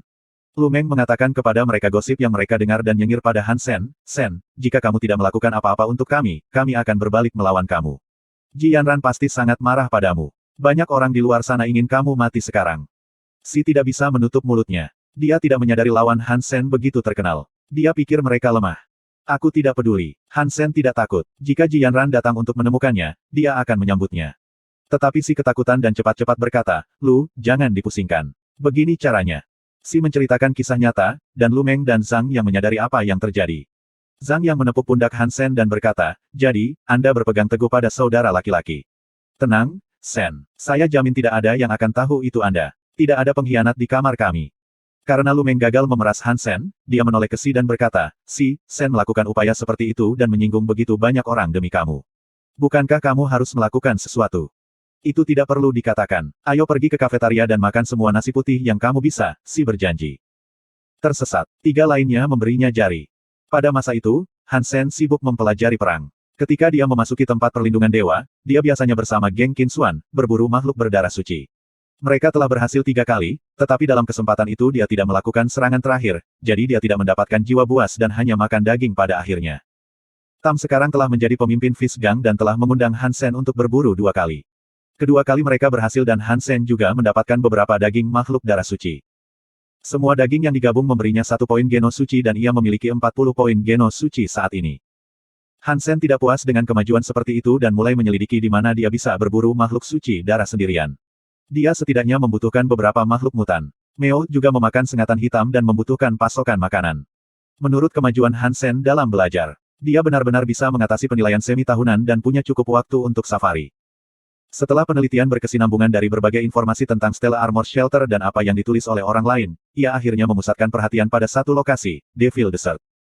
Bab 127. Alasan dia memilih Iblis Gurun adalah karena tidak banyak makhluk yang bisa terbang, maka itu relatif aman bagi Han Sen yang bisa. Hanya sedikit orang yang pergi ke sana, jadi tidak ada kekurangan makhluk mutan, jika bukan makhluk suci darah. Han Sen mempelajari kondisi Gurun dan siap untuk meminta Qin Xuan cuti. Qin Xuan tersenyum dan berkata, sempurna. Pasukan kami perlu melindungi seseorang dalam perburuan dan saya hanya berpikir di mana kita harus membawanya. Anda bisa memimpin tim ke Devil Desert kemudian. Ini adalah tugas pertama Anda dalam pasukan, pastikan Anda lakukan pekerjaan dengan baik. Apa hadiah untuk tugas ini? Han Sen berkedip dan bertanya, dia tidak ingin melakukan pekerjaan yang tidak akan membayar dengan baik. Jika kamu bisa membuat gadis itu puas dan menunjukmu sebagai pelindungnya di Steel Armor Shelter, kamu bisa mendapatkan lisensi S-Class dari Sein Hall. Qin Xuan memandang Han Sen dan tertawa. Ada minat. Ya, saya sangat tertarik, kata Han Sen cepat. Penjagaan anak saja akan membayar lisensi S-Class. Hal yang baik hanya bisa terjadi dalam mimpi. Kalau begitu lakukan dengan baik. Anda tidak akan mendapatkan apa-apa jika dia tidak puas dengan Anda. Qin Xuan menyerahkan portofolio kepadanya. Setelah membaca materi, Han Sen merasa dia tidak belajar apa-apa, karena informasi pribadi orang-orang ini semuanya rahasia. Yang dia tahu hanyalah nama, umur, dan jenis kelamin. Wang Mengmeng, perempuan, 16 tahun dan 47 hari. Station Master, kamu tidak memintaku untuk membawa seorang gadis yang baru saja memasuki tempat perlindungan dewa ke tempat seperti Gurun Iblis.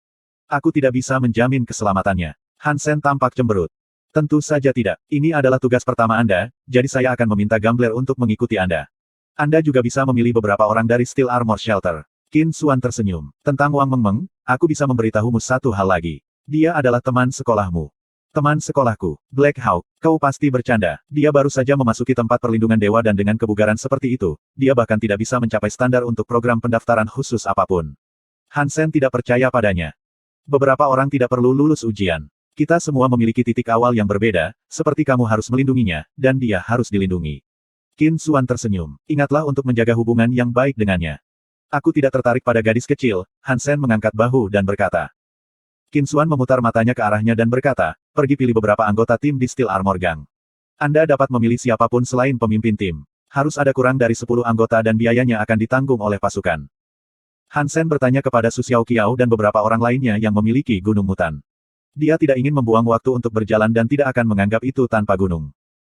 Adapun Gambler, Han Sen percaya diri padanya. Dia adalah anggota lama dalam pasukan dan memiliki keterampilan luar biasa, seperti Sleeve Blade. Ketika Han Sen melihat Wang Mengmeng, dia akhirnya tahu apa artinya hak istimewa. Seorang gadis berusia lebih dari 16 tahun yang baru saja memasuki tempat perlindungan dewa selama 1 bulan memiliki jiwa binatang buas yang berubah bentuk, senjata mutan dan 1 jiwa binatang suci darah meningkat, membuat Han Sen dan yang lainnya cemburu. Meskipun Lin Beifeng kaya, dia hanya pemula jika dibandingkan dengan Wang Mengmeng. Jiwa binatang buas yang mungkin tidak bisa dibeli dengan uang. Untungnya, Wang Mengmeng bukan putri yang menyebalkan. Dia menyenangkan dan menyenangkan. Dia juga bertarung dengan baik. Meskipun dia hanya berada di Suaka Dewa selama sebulan, sepertinya dia sudah mendapatkan beberapa poin Geno. Dia pasti telah berlatih beberapa seni hipergeno yang canggih sejak kecil. Menggunakan jiwa buasnya yang canggih, dia mungkin bisa mengalahkan Su Xiaoqiao dalam pertempuran. Tim telah bepergian sepanjang waktu dan Wang Mengmeng tidak pernah mengeluh. Brother Han, saya mendengar dari Sister Qin bahwa Anda juga di Black Hawk. Saya di Departemen of Warframe, di departemen mana Anda berada? Wang Mengmeng memanggil saudara Han Sen dengan nada alami dan manis. Faktanya, anak-anak dari keluarga terkemuka seperti Wang Mengmeng, King dan Yuan cukup santun dan santai. Ahem, kamu bisa memanggilku Sen. Aku juga terdaftar tahun ini. Kami sama-sama mahasiswa baru dan aku seorang jurusan memanah. Han Sen senang berbicara dengan seorang gadis cantik seperti dia, yang membuat perjalanannya lebih membosankan. Departemen Panahan adalah departemen yang coba ditingkatkan sekolah kita tahun ini dan aku yakin perubahan akan terjadi dengan cepat. Kamu harus terdaftar secara khusus. Wang Mengmeng mulai mengobrol dengannya. Oh, benar, Brother Han, kamu datang ke Steel Armor Shelter lebih awal, jadi kamu pasti sudah melihat dolar sendiri. Wang Mengmeng bertanya penuh harap. Iya, kita semua pernah melihatnya di kontes. Mengapa kamu bertanya tentang dia? Han Sen memandang Wang Mengmeng, terkejut. Saya penggemar dolar, tapi sayangnya dia tidak pernah muncul sejak saya datang ke sini, jadi saya tidak pernah melihatnya, kata Wang Mengmeng dengan sedikit kecewa. Wang Mengmeng bertanya lagi, Kakak Han, bisakah kau memberitahuku sesuatu tentang dolar? Ahem, aku tidak mungkin tahu. Kamu harus bertanya padanya, karena dia tahu segalanya. Han Sen menunjuk ke Su Xiaoqiao. Su Xiaoqiao dengan cepat membenturkan dadanya dan berkata, apa yang ingin kamu ketahui? Aku teman dolar dan sayalah yang menamainya dolar. Wow, kalau begitu, kamu pasti tahu seperti apa rupanya dolar. Dia pasti sangat tampan. Wang Mengmeng menatap Su Xiaoqiao dengan gembira. Tampan? Tentu saja, dia paling tampan. Dia memiliki dada lebar, kaki panjang dan pantat bundar yang bagus. Su Xiaoqiao mengoceh dan Han Sen hampir ingin membunuhnya. Mereka membutuhkan 4 hari untuk mencapai gurun iblis. Wang Mengmeng memiliki keterampilan yang bagus dan berkembang sangat cepat dalam berburu. Han Sen dan Gambler selalu membayangi dirinya. Bahkan ketika dia bertarung dengan makhluk, Gambler selalu mengikutinya dan busur dan anak panah Han Sen selalu siap untuk menyelamatkannya. Jika sesuatu terjadi padanya, seluruh pasukan termasuk Qin Xuan akan berada dalam kesulitan, jadi Han Sen tidak berani kendur sama sekali. Sore berikutnya setelah mereka memasuki padang pasir, Su Xiaoqiao yang adalah pengintai berteriak kaget, makhluk mutan. Semua orang dengan cepat mendorong tunggangan mereka dan melihat makhluk seperti rubah, merah api, dan bertanduk emas seukuran harimau yang menggonggong pada mereka. Ini milikku. Itu adalah pertama kalinya Wang Mengmeng melihat makhluk mutan yang hidup. Dia menyingkirkan kudanya dan menyerbu makhluk mutan itu dengan sepasang pisau binatang buas mutan di tangannya. Bab 128. Han Sen dan Gambler bertukar pandang dan berlari mengejarnya, jika terjadi kecelakaan. Keterampilan bertarung Wang Mengmeng sangat mengesankan. Dia bahkan bisa mencocokkan makhluk mutan itu menggunakan beberapa seni hipergeno. Sisanya bergerak ke kiri dan kanan, mencoba mengepung makhluk itu. Makhluk mutan itu tampaknya memiliki sedikit kearifan dan hanya melarikan diri ketika melihat melalui niat tim. Itu juga sangat cepat dan 50 kaki dalam sekejap. Berhenti. Wang Mengmeng dengan cepat memanggil gunung darah sucinya, beruang dengan bulu putih perak dan berlari dengan punggungnya. Kemudian semua orang berada di atas gunung, berusaha mengikuti Wang Mengmeng. Tetapi makhluk mutan itu berlari cukup cepat dan setelah beberapa saat, mereka mulai jatuh lebih jauh ke belakang. Wang Mengmeng merasa cemas dan mendesak beruang untuk berlari lebih cepat.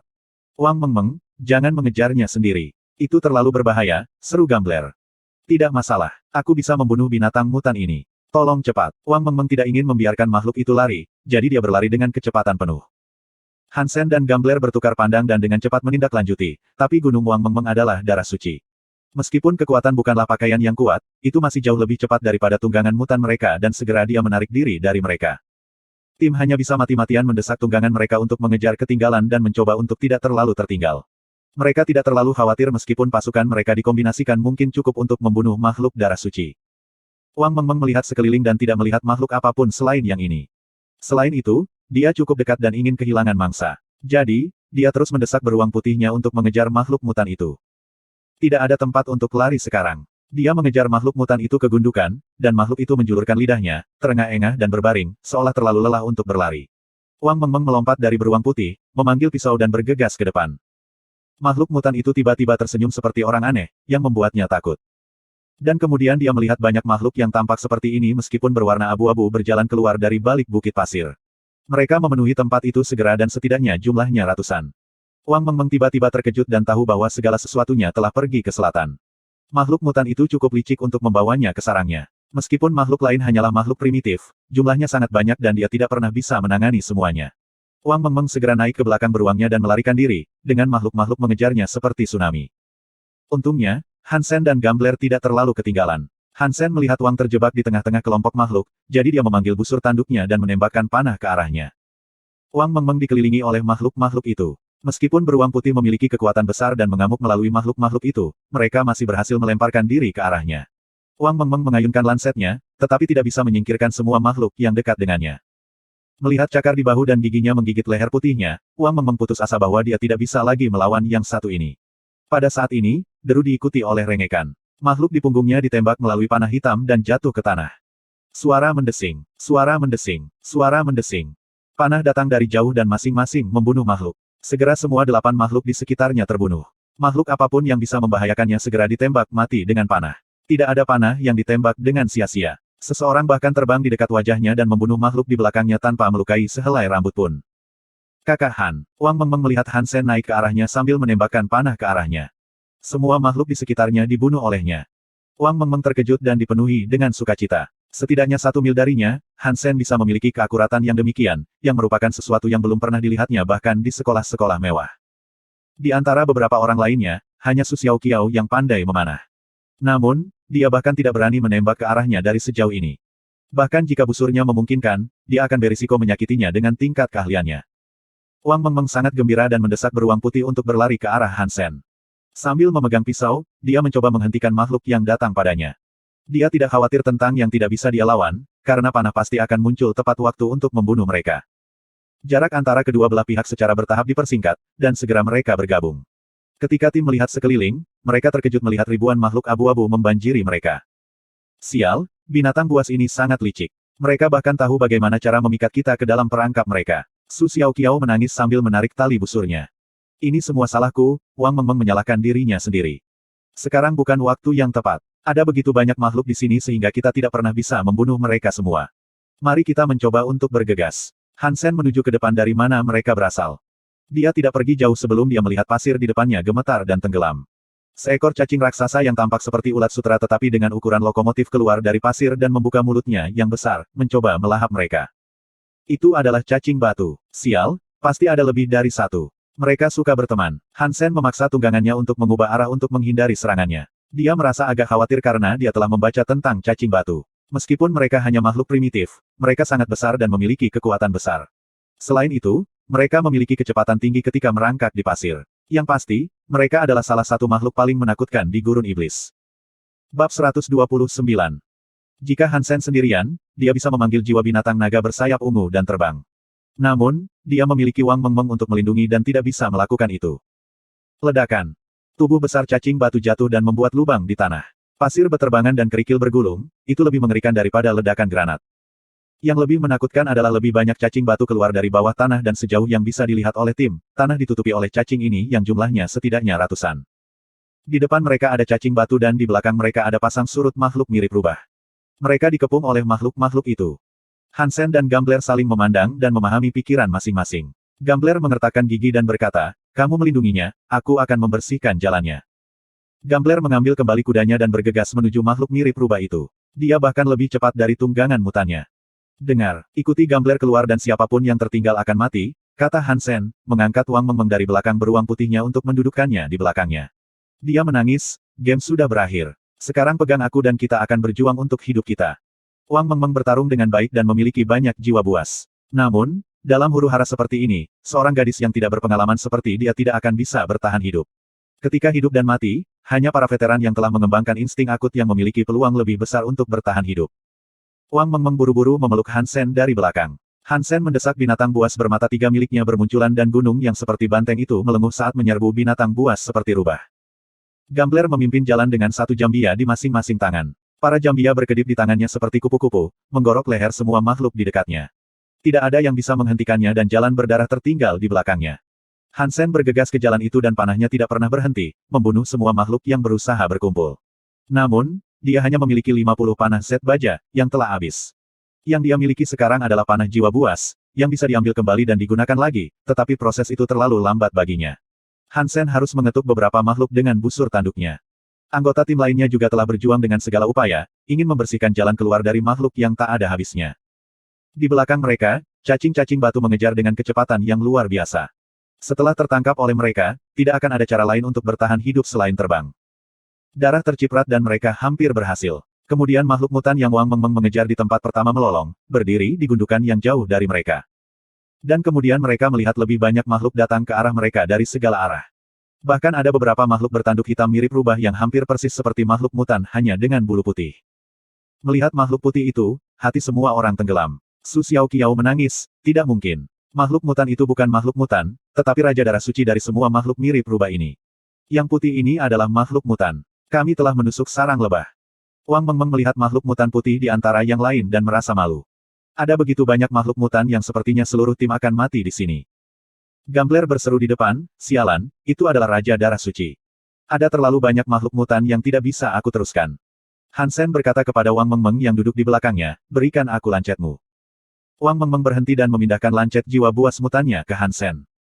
Hansen meraih tali dan turun dari gunungnya. Dia kemudian membawa Wang ke tanah seolah-olah dia tidak menimbang apapun dan meletakkannya di punggungnya. Dengan tali ia mengamankannya di sana. Apa yang sedang kamu lakukan? Wang Mengmeng berkata, ngeri. Keluar, kata Hansen dengan nada dingin. Dalam bayangan merah ia berubah bentuk menjadi ratu peri dan seluruh tubuhnya kemudian ditutupi baju besi merah kecuali kepalanya. Mata merah, mahkota rubi di kepalanya dan rambut hitam pendek berubah panjang dan pirang. Hansen meraih pisau dan berlari ke arah Gambler seperti sambaran petir merah. Gambler, lindungi aku. Aku akan membersihkan jalan keluar, teriak Hansen di sebelah Gambler. Kau mengerti? Ditutupi oleh makhluk dan darahnya sendiri, Gambler menjawab. Hansen bergegas ke depan. Pisau-pisau itu berkedip di tangannya dan masing-masing lampu kilat mengambil nyawa. Rubah pasir bertanduk primitif diburu. Tidak ada jiwa buas yang diperoleh. Rubah pasir bertanduk primitif diburu. Tidak ada jiwa buas yang diperoleh. Suara di benaknya berdering tanpa henti. Hansen tidak memedulikannya dan hanya menatap rubah pasir bertanduk mutan yang melemparkan diri ke arahnya. Su Xiaoqiao dan yang lainnya berusaha untuk mengejar dengan putus asa, tetapi ketika mereka melihat jumlah rubah pasir bertanduk mutan, mereka ketakutan. Mata Hansen merah seperti darah. Bergerak seperti petir, lancet-lancetnya begitu cepat sehingga menjadi kabur. Mengabaikan rubah pasir bertanduk mutan, ia terus maju dengan Wang di punggungnya. Memegang leher Hansen dengan erat, Wang Mengmeng dipenuhi dengan rasa bersalah dan penyesalan. Jika bukan karena dia, mereka tidak akan berada dalam bahaya seperti itu. Menghadapi begitu banyak makhluk mutan, dia tidak tahu apakah mereka bisa melakukannya. Beberapa rubah pasir bertanduk mutan ada di wajah mereka, namun Hansen masih tenang. Dengan gerakan sekecil apapun, lancet menggigit tenggorokan rubah. Kepala rubah putih bertanduk terbang. Hansen dan Wang Mengmeng dihujani darah rubah. Tanpa berkedip, Hansen berlari ke depan dan menyerang rubah pasir bertanduk mutan kedua. Bab 130. Wang Mengmeng menyaksikan apa yang terjadi dengan mata melebar. Rasanya seperti naik roller coaster, tapi pengalaman ini lebih mengerikan daripada roller coaster. Dia berbaring di belakang Hansen, dan memiliki sudut pandang yang sama dengannya. Dia memperhatikan semua gerakannya, menghindari, memutar, memegang, mengisi daya. Melihat rubah pasir bertanduk tak berujung menyapu ke arah mereka dan kemudian kematian mereka semua, dia merasa bahwa Hansen seperti mesin pembunuh, gerakannya sangat cepat dan setiap serangan memanen kehidupan. Kedua rubah pasir bertanduk mutan dan yang primitif terbunuh dengan satu pukulan masing-masing, tanpa kecuali. Wang Mengmeng dan Hansen basah oleh darah, dan warna asli baju besi mereka tidak bisa lagi dilihat. Bahkan rambut pirang panjang ratu peri berubah merah dan meneteskan darah. Wang Mengmeng tiba-tiba memiliki perasaan aneh. Segalanya tampak nyata baginya, seolah-olah dia menonton film tentang pembunuhan yang hebat. Hansen seperti mesin pembunuh yang tak kenal lelah. Semua ketakutannya hilang ketika dia tahu dia bisa membunuh semua rubah jika dia harus. Apa yang dilihat Hansen sekarang berbeda dari apa yang dilihat rata-rata manusia. Semua gerakan rubah pasir bertanduk telah menjadi sangat lambat sehingga dia bisa melihat setiap gerakan mereka. Di matanya, bahkan yang mutan itu selambat kakek, mengundang bantuan seseorang. Hansen akhirnya mengerti fitur terbaik dari Ratu Peri. Ketika dia berubah bentuk menjadi Ratu Peri, kemampuan hebatnya untuk memprediksi meningkat. Sekarang dia bisa mengenai di mana saja dia mau. Terlalu lambat. Hansen bahkan tidak puas dengan kecepatan rubah pasir bertanduk, karena mereka tidak bisa mengimbangi kecepatan pembantaian. Aku harap akan ada lebih banyak dari mereka, pikir Hansen bahkan. Tapi alasan Hansen memberitahunya bahwa mereka harus berlari secepat mungkin, karena perubahan bentuk tidak bisa bertahan selamanya. Begitu tubuhnya tidak tahan lagi, dia harus berubah menjadi dirinya sendiri dan bahkan jika dia menggunakan sayap saat itu dan menyelamatkan Wang, Su Xiaoqiao dan yang lainnya akan mati. Harus keluar sebelum mengubah batas waktu sudah habis, Hansen berpikir dalam hati, memegang pisau lebih cepat. Sisa tim tercengang. Mereka belum pernah melihat Hansen berkelahi di jarak dekat. Mereka selalu percaya bahwa dia adalah pemanah yang baik dan tidak suka menempatkan dirinya di bawah bahaya. Tetapi ketika mereka melihat Hansen meletakkan busur dan anak panahnya, mereka jadi tahu betapa menakutkannya dia berada di jarak dekat. Rubah pasir bertanduk mutan juga terbunuh hanya dalam satu pukulan. Mereka belum pernah melihat Hansen rindu sejauh ini. Hebat, bahkan mereka tidak bisa membantu tetapi bergidik. Efisiensi membunuh seperti itu hanyalah sebuah kesenangan, begitu mengerikan dan memuaskan untuk menonton sehingga membuat seseorang ingin mengerang. Rubah pasir bertanduk darah suci melolong lagi dan rubah mutan mundur, sementara rubah primitif bergegas ke mereka lebih cepat. Hanya sesaat, Hansen tahu apa yang diinginkan Raja Rubah Darah Suci. Itu mencoba untuk menggunakan rubah pasir bertanduk primitif untuk menghabiskan waktunya berubah bentuk karena menyadari perubahan bentuk tidak berlangsung lama. Itu ingin meluncurkan serangan pada mereka ketika waktunya berubah bentuk sudah habis. Binatang buas yang licik, kutub gambler. Jambianya menggorok leher rubah sofa primitif lainnya yang bertanduk, membuatnya jatuh ke tanah, berkedut kesakitan. Hansen memandang Raja Rubah Darah Suci dan matanya menjadi gelap. Lancet menghilang di lengan bajunya dan busur tanduk hitam muncul di tangannya. Panah stinger hitam itu nok dan menunjuk pada Raja Rubah di atas bukit pasir. Itu terlalu jauh. Bisakah panah sampai di sana? Su Xiaoqiao memeriksa jarak antara mereka dan Raja Rubah. Memang terlalu jauh. Itu terlihat sangat kecil dari sini, jadi seharusnya sekitar 1,5 mil jauhnya. Dengan jarak seperti itu, bahkan jika panah Hansen bisa sampai di sana, itu akan menjadi lemah saat itu. Dan bagaimana itu bisa membunuh makhluk darah suci? Raja Rubah tampaknya berbagi pemikiran Su, berdiri di sana dan menatap Hansen dengan sedikit cemoohan. Sial, Raja Rubah Darah Suci itu agak jahat, seru gambler ketika dia melihat tampang Raja Rubah. Tangan Hansen stabil, panah itu tiba-tiba berubah menjadi bayangan hitam yang terbang melintasi langit menuju Raja Rubah yang kurang ajar. Raja Rubah Darah Suci itu terlalu cerdas untuk percaya bahwa panah itu benar-benar bisa melukainya, dan tidak bermaksud menghindar. Jika panahnya memiliki kekuatan semacam itu, maka dia seharusnya menggunakannya sebelum Raja Rubah membawa Wang Mengmeng ke dalam penyergapan. Suara mendesing. Namun segera Raja Rubah panik ketika menemukan bahwa kecepatan panah semakin tinggi ketika mendekati dirinya sendiri. Ketika Raja Rubah akhirnya kehilangan keanggunannya dan ingin lari, itu agak terlambat. Meskipun ia melompat setinggi mungkin, mencoba menghindari panah, panah masih menggali otot-otot kaki depannya seperti ular. Darah memercik dan teriakannya berdering. Raja Rubah yang sombong dan licik tersingkir oleh panah dan jatuh ke gundukan. Mendengar teriakan raja mereka, Skull Rubah menghentikan serangan mereka dan melihat kegundukan tempat raja berdiri. Tentu saja, mereka tidak melihatnya karena sudah jatuh. Skull tiba-tiba dalam kekacauan dan tidak tahu harus berbuat apa. Cepat, perintah Hansen dan berlari. Bab 131. Ketika Raja Rubah Darah Suci yang marah itu terlatih-tatih kembali ke puncak bukit pasir, tim telah berlari keluar dari Skull. Hampir tanpa ragu, Hansen meraung ke arah Wang Mengmeng, panggil gunungmu. Wang Mengmeng memanggil beruang putih besar dengan cepat. Hansen melompat beruang itu dan Wang mendesak beruang itu dengan kecepatan penuh. Skull dari rubah itu mematahkan tumit mereka, tetapi hanya beberapa rubah pasir bertanduk mutan bisa mengejar ketinggalan dengan tunggangan mutan tim. Hansen berpikir bahwa Skull akan segera berhenti mengejar, karena raja mereka terluka dan tidak bisa mengejar mereka. Namun, mereka segera mendengar lolongan aneh dan apa yang mereka lihat mengejutkan. Raja rubah berdiri di atas kepala cacing batu emas dan menatap Hansen dengan penuh bulu.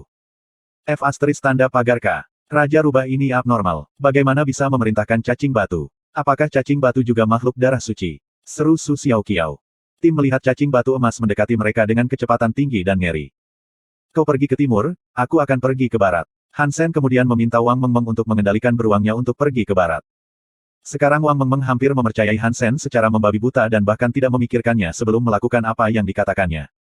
Kamu harus hati-hati. Gambler sudah mengerti rencana Hansen dan memimpin yang lain ke timur.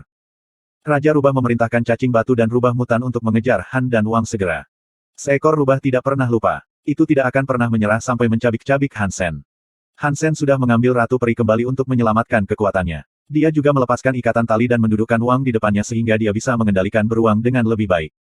Raja rubah, datanglah jika kamu ingin memakanku, kata Hansen dan tiba-tiba menembakkan panah, membunuh seekor rubah mutan dalam sekejap mata. Raja rubah berlomba dengan amarah, meraung di atas kepala cacing batu emas. Cacing itu bergerak lebih cepat. Rubah mutan itu juga berusaha mengejar beruang itu. Hansen melirik Raja Rubah dan menembak rubah mutan lainnya mati. Melihat Raja Rubah kehilangan kesabaran, Hansen tertawa, "Raja Rubah, datang padaku jika kamu mau, dan perhatikan aku membunuh teman-temanmu." Tangan Hansen tidak pernah berhenti, panah hitamnya yang tajam membunuh satu rubah mutan demi satu. Rubah pasir bertanduk mutan terbunuh. Jiwa binatang rubah pasir bertanduk mutan didapat. Makan dagingnya untuk mendapatkan 0 hingga 10 poin geno mutan secara acak. Tiba-tiba suara yang berbeda terdengar di benak Hansen. Dia mendapatkan jiwa binatang buas rubah bertanduk mutan. Dengan penuh kegembiraan, Hansen menembak dengan kekuatan besar. Raja Rubah akan meledak. Beruang putih adalah gunung darah suci, sehingga cacing batu emas tidak bisa menyusul mereka dalam waktu dekat. Akhirnya, pada lolongan Raja Rubah, semua rubah mutan berhenti mengejar. Hanya Raja Rubah yang melanjutkan dengan cacing batu sebagai gunungnya. Tidak ada lagi rubah mutan yang harus dia bunuh, jadi Hansen menjadikan rubah raja sebagai sasarannya. Kali ini Raja Rubah dipersiapkan dan dihindari. Meskipun jaraknya pendek, panah itu akhirnya mengenai cacing batu emas. Bunyi berderang. Itu terdengar seperti cacing itu memiliki cangkang lebih keras dari logam. Panah stinger hitam mutan hanya meninggalkan tanda putih yang nyaris tidak terlihat di atasnya.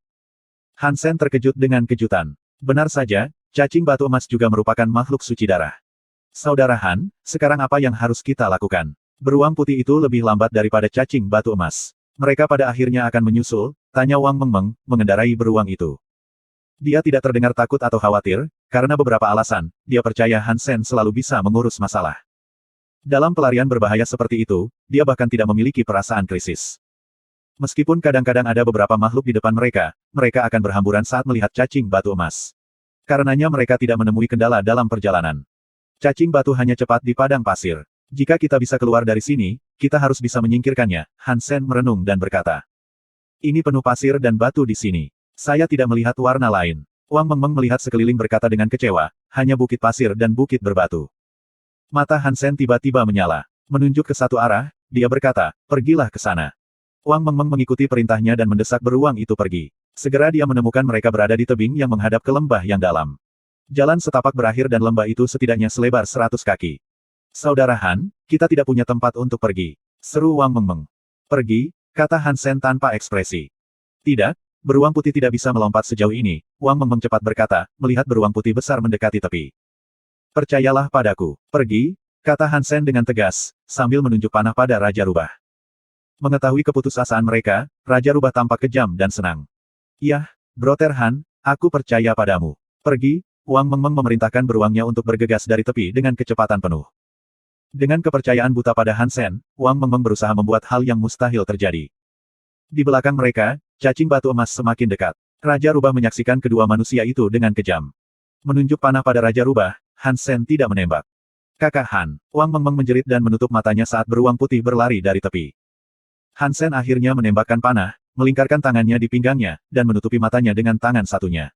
Ambil kembali beruang putihmu, katanya pelan. Bab 132. Raja Rubah darah suci bahkan tidak bergerak ketika melihat panah mendekat. Itu bahkan menunjukkan penghinaan di matanya. Namun segera, Raja Rubah terperanjat. Panah itu tidak dimaksudkan untuk Raja Rubah, tetapi mata seukuran kacang cacing batu emas. Meskipun cacing batu emas memiliki tubuh yang besar, matanya sekecil kacang dan tersembunyi di kulitnya yang keras, hampir tidak terlihat. Hansen tidak hanya melihat mereka, tetapi juga berhasil menembakkan panah di salah satu dari mereka. Dengan teriakan, cacing batu emas mengamuk menuju Hansen yang ada di udara.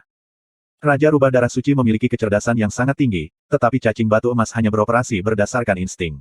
Setelah diprovokasi, itu akan menjadi gila.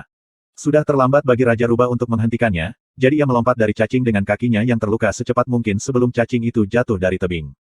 Wang Mengmeng dipeluk Hansen dan mengambil kembali beruang itu. Dia merasa dia jatuh bersamanya.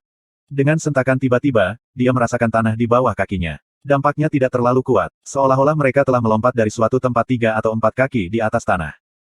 Wang Mengmeng membuka matanya karena terkejut mendapati bahwa mereka berada di bawah tebing lebih dari 300 kaki. Tapi tidak ada yang terjadi pada Hansen dan dia. Ketika dia merasa luar biasa, cacing batu emas jatuh ke tanah di sebelah mereka seperti bom. Dengan ledakan, cangkangnya yang keras itu hancur berkeping-keping. Jus cacing, daging, dan bagian dalamnya terciprat kemana-mana, menodai dinding tebing. Raja cacing batu emas darah suci terbunuh. Jiwa binatang Raja cacing batu emas diperoleh. Makan dagingnya untuk mendapatkan 0 hingga 10 poin geno suci secara acak. Sebuah suara yang indah terdengar di benaknya, hampir membuat Hansen tertawa keras. Raja Rubah masih berlama-lama di tebing, menatapnya penuh kebencian. Ayo pergi. Hansen memanggil binatang buas bermata tiga bermutasi membawa Wang ke punggungnya, dan pergi ke arah yang berlawanan dari Raja Rubah. Haruskah kita membawa beberapa daging cacing bersama kita? Wang Mengmeng bertanya. Untuk cacing besar seperti itu, hanya ada 10 poin geno dalam dagingnya. Bahkan jika kita makan selama sebulan, kita mungkin masih berakhir tanpa poin geno. Juga, panas di sini dan daging akan menjadi buruk dalam waktu kurang dari 2 hari. Lupakan saja, kata Hansen sambil tersenyum. Makhluk yang ukurannya terlalu besar sulit untuk dikonsumsi, dan itulah faktanya. Tapi dia telah mendapatkan jiwa binatang suci darah lainnya dan jiwa binatang buas rubah bertanduk mutan, jadi perjalanannya cukup berbuah. Satu-satunya kasihan adalah bahwa meskipun dia telah membunuh banyak rubah pasir bertanduk mutan dan makhluk darah suci, dia bahkan tidak bisa makan seteguk daging. Hansen melihat pada 2 jiwa binatang yang baru saja dia dapatkan dan merasa sedikit pahit. Jiwa binatang rubah pasir bertanduk mutan adalah gunung, yang baik-baik saja. Bahkan jika dia tidak menggunakannya, dia masih bisa menukarnya dengan sesuatu yang lain atau hanya menjualnya.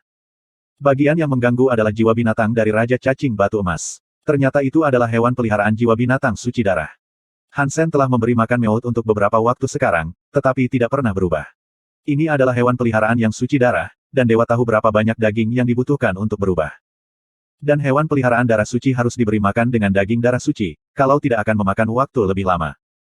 Hansen dibuat terdiam. Dia bahkan tidak memiliki cukup daging darah suci untuk dirinya sendiri. Di mana dia bisa menemukan makanan untuk orang ini?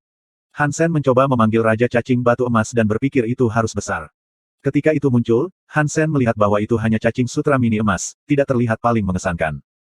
Kakak Han, mengapa kita aman setelah melompat dari tebing tinggi? Wang Mengmeng bingung. Ketika mereka melompat dari tebing, dia terlalu takut untuk membuka matanya, dan tidak melihat bagaimana mereka mendarat. Bahkan jika dia tidak menutup matanya, Hansen tetap menutupi mereka. Dia melakukannya sehingga dia bisa menggunakan sayap jiwa binatang naga bersayap ungu. Atau itu tidak akan pernah bisa dilakukan. Karena aku tahu seni bela diri khusus, Hansen tersenyum. Seni bela diri macam apa? Bisakah kamu mengajariku? Wang Mengmeng menatapnya dengan ibadah. Itu hanya berlaku di keluarga dan hanya anak laki-laki yang bisa diajar, jadi aku bahkan tidak bisa mengajari istri dan anakku, apalagi kamu. Hansen tertawa. Hansen tidak kembali dan mencoba membunuh Raja Rubah Darah Suci. Itu adalah makhluk licik. Pada akhirnya, itu tidak luput tetapi berdiri di atas tebing. Hansen tahu dari penampilannya bahwa ia berusaha memikat Hansen kembali untuk membunuhnya. Jika dia sendirian, dia bisa mencobanya. Tapi karena Wang Mengmeng ada di sini, dia melepaskan ide petualangan. Raja Rubah itu adalah makhluk paling licik yang pernah dilihatnya, bahkan lebih hebat daripada burung perak. Dengan kecelakaan ini, perjalanan harus dihentikan. Ketika Hansen dan Wang Mengmeng sedang dalam perjalanan kembali ke tempat penampungan, mereka bertemu Gambler dan yang lainnya. Mereka semua baik-baik saja dengan luka ringan yang hampir sembuh. Setelah beberapa diskusi, mereka melakukan perburuan di pinggiran gurun dan tidak pergi ke pusat. Mereka telah bertemu makhluk darah menakutkan yang menakutkan ketika mereka baru saja memasuki gurun iblis. Tim menjadi lebih berhati-hati terutama mereka harus melindungi Wang Mengmeng sementara itu. Hansen memutuskan untuk kembali sesegera mungkin, dan dia akan melakukan penjelajahan mendalam saat berikutnya dia datang sendirian. Tugas ini berhasil diselesaikan meskipun terjadi kecelakaan. Qin Xuan cukup puas dengan penampilannya. Karena Wang Mengmeng sangat memuja Hansen dan menamainya pelindung di Steel Armor Shelter, ia bisa mendapatkan lisensi S-Class dari Saint Hall sebagai hadiahnya. Tapi misinya hanya akan selesai ketika Wang Mengmeng telah melampaui semua 3 jenis poin Geno daripada poin Geno Suci. Hanya dengan itu ia dapat memiliki lisensi S-Class. Hansen kembali ke sekolah dari Suaka Dewa dan terus belajar operasi perang. Sen, kamu akhirnya kembali. Kamu dalam masalah. Teman sekamarnya berkata kepadanya dengan penuh semangat ketika Hansen baru saja kembali ke asramanya. Masalah apa? Hansen bertanya dengan bingung. Pemain terbaik di Hand of God Society Li Yufeng secara terbuka menantang Anda di komunitas kampus, kata si Zikang. Aku tidak kenal dia. Kenapa dia menantangku? Hansen merasa sangat bingung. Haha, semua orang tahu Li Yufeng adalah pelamar Ji Yanran. Dan dengan nama ide Anda, seluruh sekolah sekarang mengenal Anda sebagai pacar Ji Yanran. Tentu saja Li Yufeng perlu menantang Anda. Katanya jika kalah, Anda harus mengubah nama ide Anda atau berhenti menggunakan akun itu, dan Anda juga harus meminta maaf kepada Ji Yanran, kata Lu Meng dengan nada gembira dalam suaranya. Bab 133. Sen, apakah kamu akan melakukannya? Si menatap Hansen dengan kegembiraan tersembunyi. Dia merasa bahkan lawan Hansen adalah Li Yufeng, Han masih akan menang. Meskipun si belum pernah melihat Li Yufeng bermain, dia percaya begitu. Kinerja Hansen sejauh ini membuatnya berpikir bahwa Han harus hampir tak terkalahkan dalam permainan ini. Lu Meng dan Zhang yang juga melihat Hansen, menunggu keputusannya. Tentu saja aku akan, kata Hansen santai. Ji Yanran adalah pacar yang ia menangkan dengan taruhan. Meskipun dia terlalu sibuk untuk mencarinya, dia tidak akan membiarkan orang lain menggunakan dirinya untuk mengesankannya. Dalam pandangan Hansen, tidak apa-apa jika Li mencoba untuk pamer di depan Ji Yanran, tetapi tidak ada cara Hansen akan membiarkan dirinya digunakan dalam proses tersebut. Mendengar jawaban Hansen, Si dan Lu keduanya senang. Zhang yang menggosok-gosok tangannya dan berkata, sekarang, orang-orang muda harus termotivasi, dan kami semua mendukung Anda untuk mengalahkan Li Yufeng dan menjadikan Ji Yanran pacar Anda yang sesungguhnya. Benar, jika kamu benar-benar memiliki pacar yang begitu cantik, seluruh kamar 304 akan merasa terhormat, kata Si bersemangat. Pergilah di forum dan jawab dia dengan waktu untuk duel. Sen memiliki peluang besar untuk mengalahkan Li, menurutku, Lu Meng tertawa. Peluang, Li Yufeng sama sekali bukan tandingan Sen, Si melengkungkan bibirnya ke bawah dan berkata. Han Sen pergi ke forum komunitas kampus dan menemukan pos di atas. Setelah mengkliknya, dia menjawab dengan menggunakan akunnya My Girlfriend is Ji Yanran. Pukul 10.30 malam. Han Sen pergi tepat waktu dan bahkan tidak repot-repot membaca tulisan Li Yufeng. Han Sen tidak pernah menganggap teman sekolahnya sebagai pasangannya yang serius. Dalam waktu singkat, jawabannya menarik perhatian semua siswa. Karena jabatan Li Yufeng telah naik selama beberapa hari, orang mengira pacar Ji Yanran terlalu takut untuk menjawab. Tapi hari ini, melihat jawabannya dan nama ide, seorang siswa terkejut. Setelah menggosok matanya dan mengkonfirmasi beberapa kali, dia mulai menyebarkan berita, haha, pacar Ji Yanran menjawab langsung dengan waktu duel. Kami punya sesuatu untuk ditonton. Benarkah, dia melakukan itu? Sangat berani. Itu adalah Li Yufeng. Bagaimana dengan Li Yufeng? Saya pikir pacar Ji Yanran jelas lebih kuat. Itu sulit dikatakan. Bagaimanapun, Li Yufeng adalah pemain profesional dan terbaik di kampus. Dia juga memiliki kinerja yang baik dalam kontes di seluruh aliansi. Bagaimana kamu tahu kalau pacar Ji Yanran tidak profesional? Itu masuk akal. Tidak ada yang tahu siapa pacar Ji Yanran, sehingga dia bisa menjadi pemain profesional juga. Apakah itu Ouyang Xiaoshan? Kurasa tidak. Menurut karakter Ouyang Xiaoshan, dia tidak akan menjawab sama sekali. Jika bukan Ouyang Xiaoshan, lalu siapa itu? Aku benar-benar tidak bisa memikirkan siapapun di sekolah yang begitu kuat. Mungkinkah itu mahasiswa baru? Bagaimana mungkin? Mahasiswa baru semuanya pemula. Jika ada orang yang luar biasa, kita seharusnya tahu kapan mereka memiliki ujian masuk. Segera duel antara Li Yufeng dan pacar Ji Yanran diketahui oleh seluruh sekolah. Yanran, pacarmu muncul. Ku Lili berlari ke ruang pelatihan, terengah-engah. Ji Yanran berhenti dan meronta, aku berkata sejuta kali bahwa dia bukan pacarku, jadi jangan panggil dia seperti itu. Ku Lili mengambil tangan Ji Yanran, menyeringai dan berkata, aku tahu. Aku tidak akan melakukannya lagi, tetapi milikmu. Pacarku adalah Ji Yanran mengatakan secara online bahwa ia akan berduel melawan Li Yufeng malam ini di pukul 10.30. Yanran, aku iri padamu bahwa ada dua orang hebat yang bertarung untukmu, menjadikanmu putri yang cantik, kata Ku Lili kagum. Kamu bisa memiliki keduanya jika kamu mau, kata Ji Yanran cemberut. Dia tidak benar-benar menyukai Li Yufeng, tetapi Li telah mengejarnya selama 2 tahun. Dia cukup kesal dengan pengejarannya. Adapun My Girlfriend is Ji Yanran, dia menggunakan cara yang begitu licik sehingga Ji Yanran bahkan kurang tertarik padanya. Tapi Ji Yanran masih sedikit penasaran dan ingin mencari tahu siapa orang itu.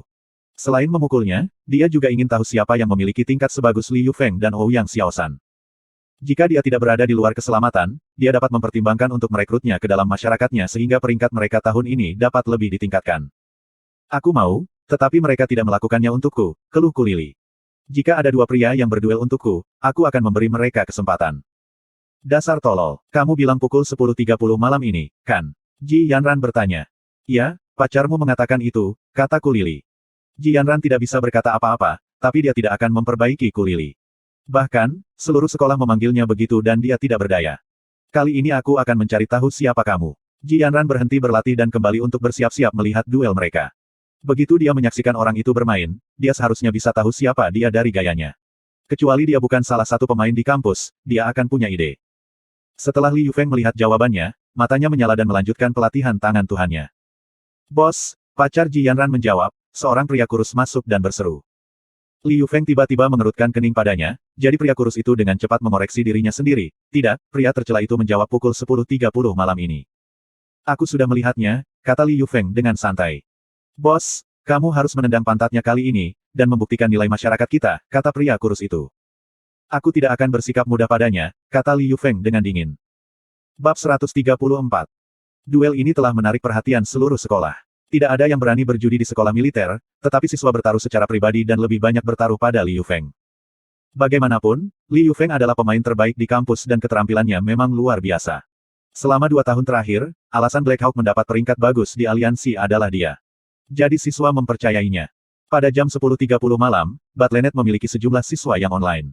Banyak dari mereka yang tidak memainkan game ini bahkan mendaftarkan akun baru untuk menonton duel ini.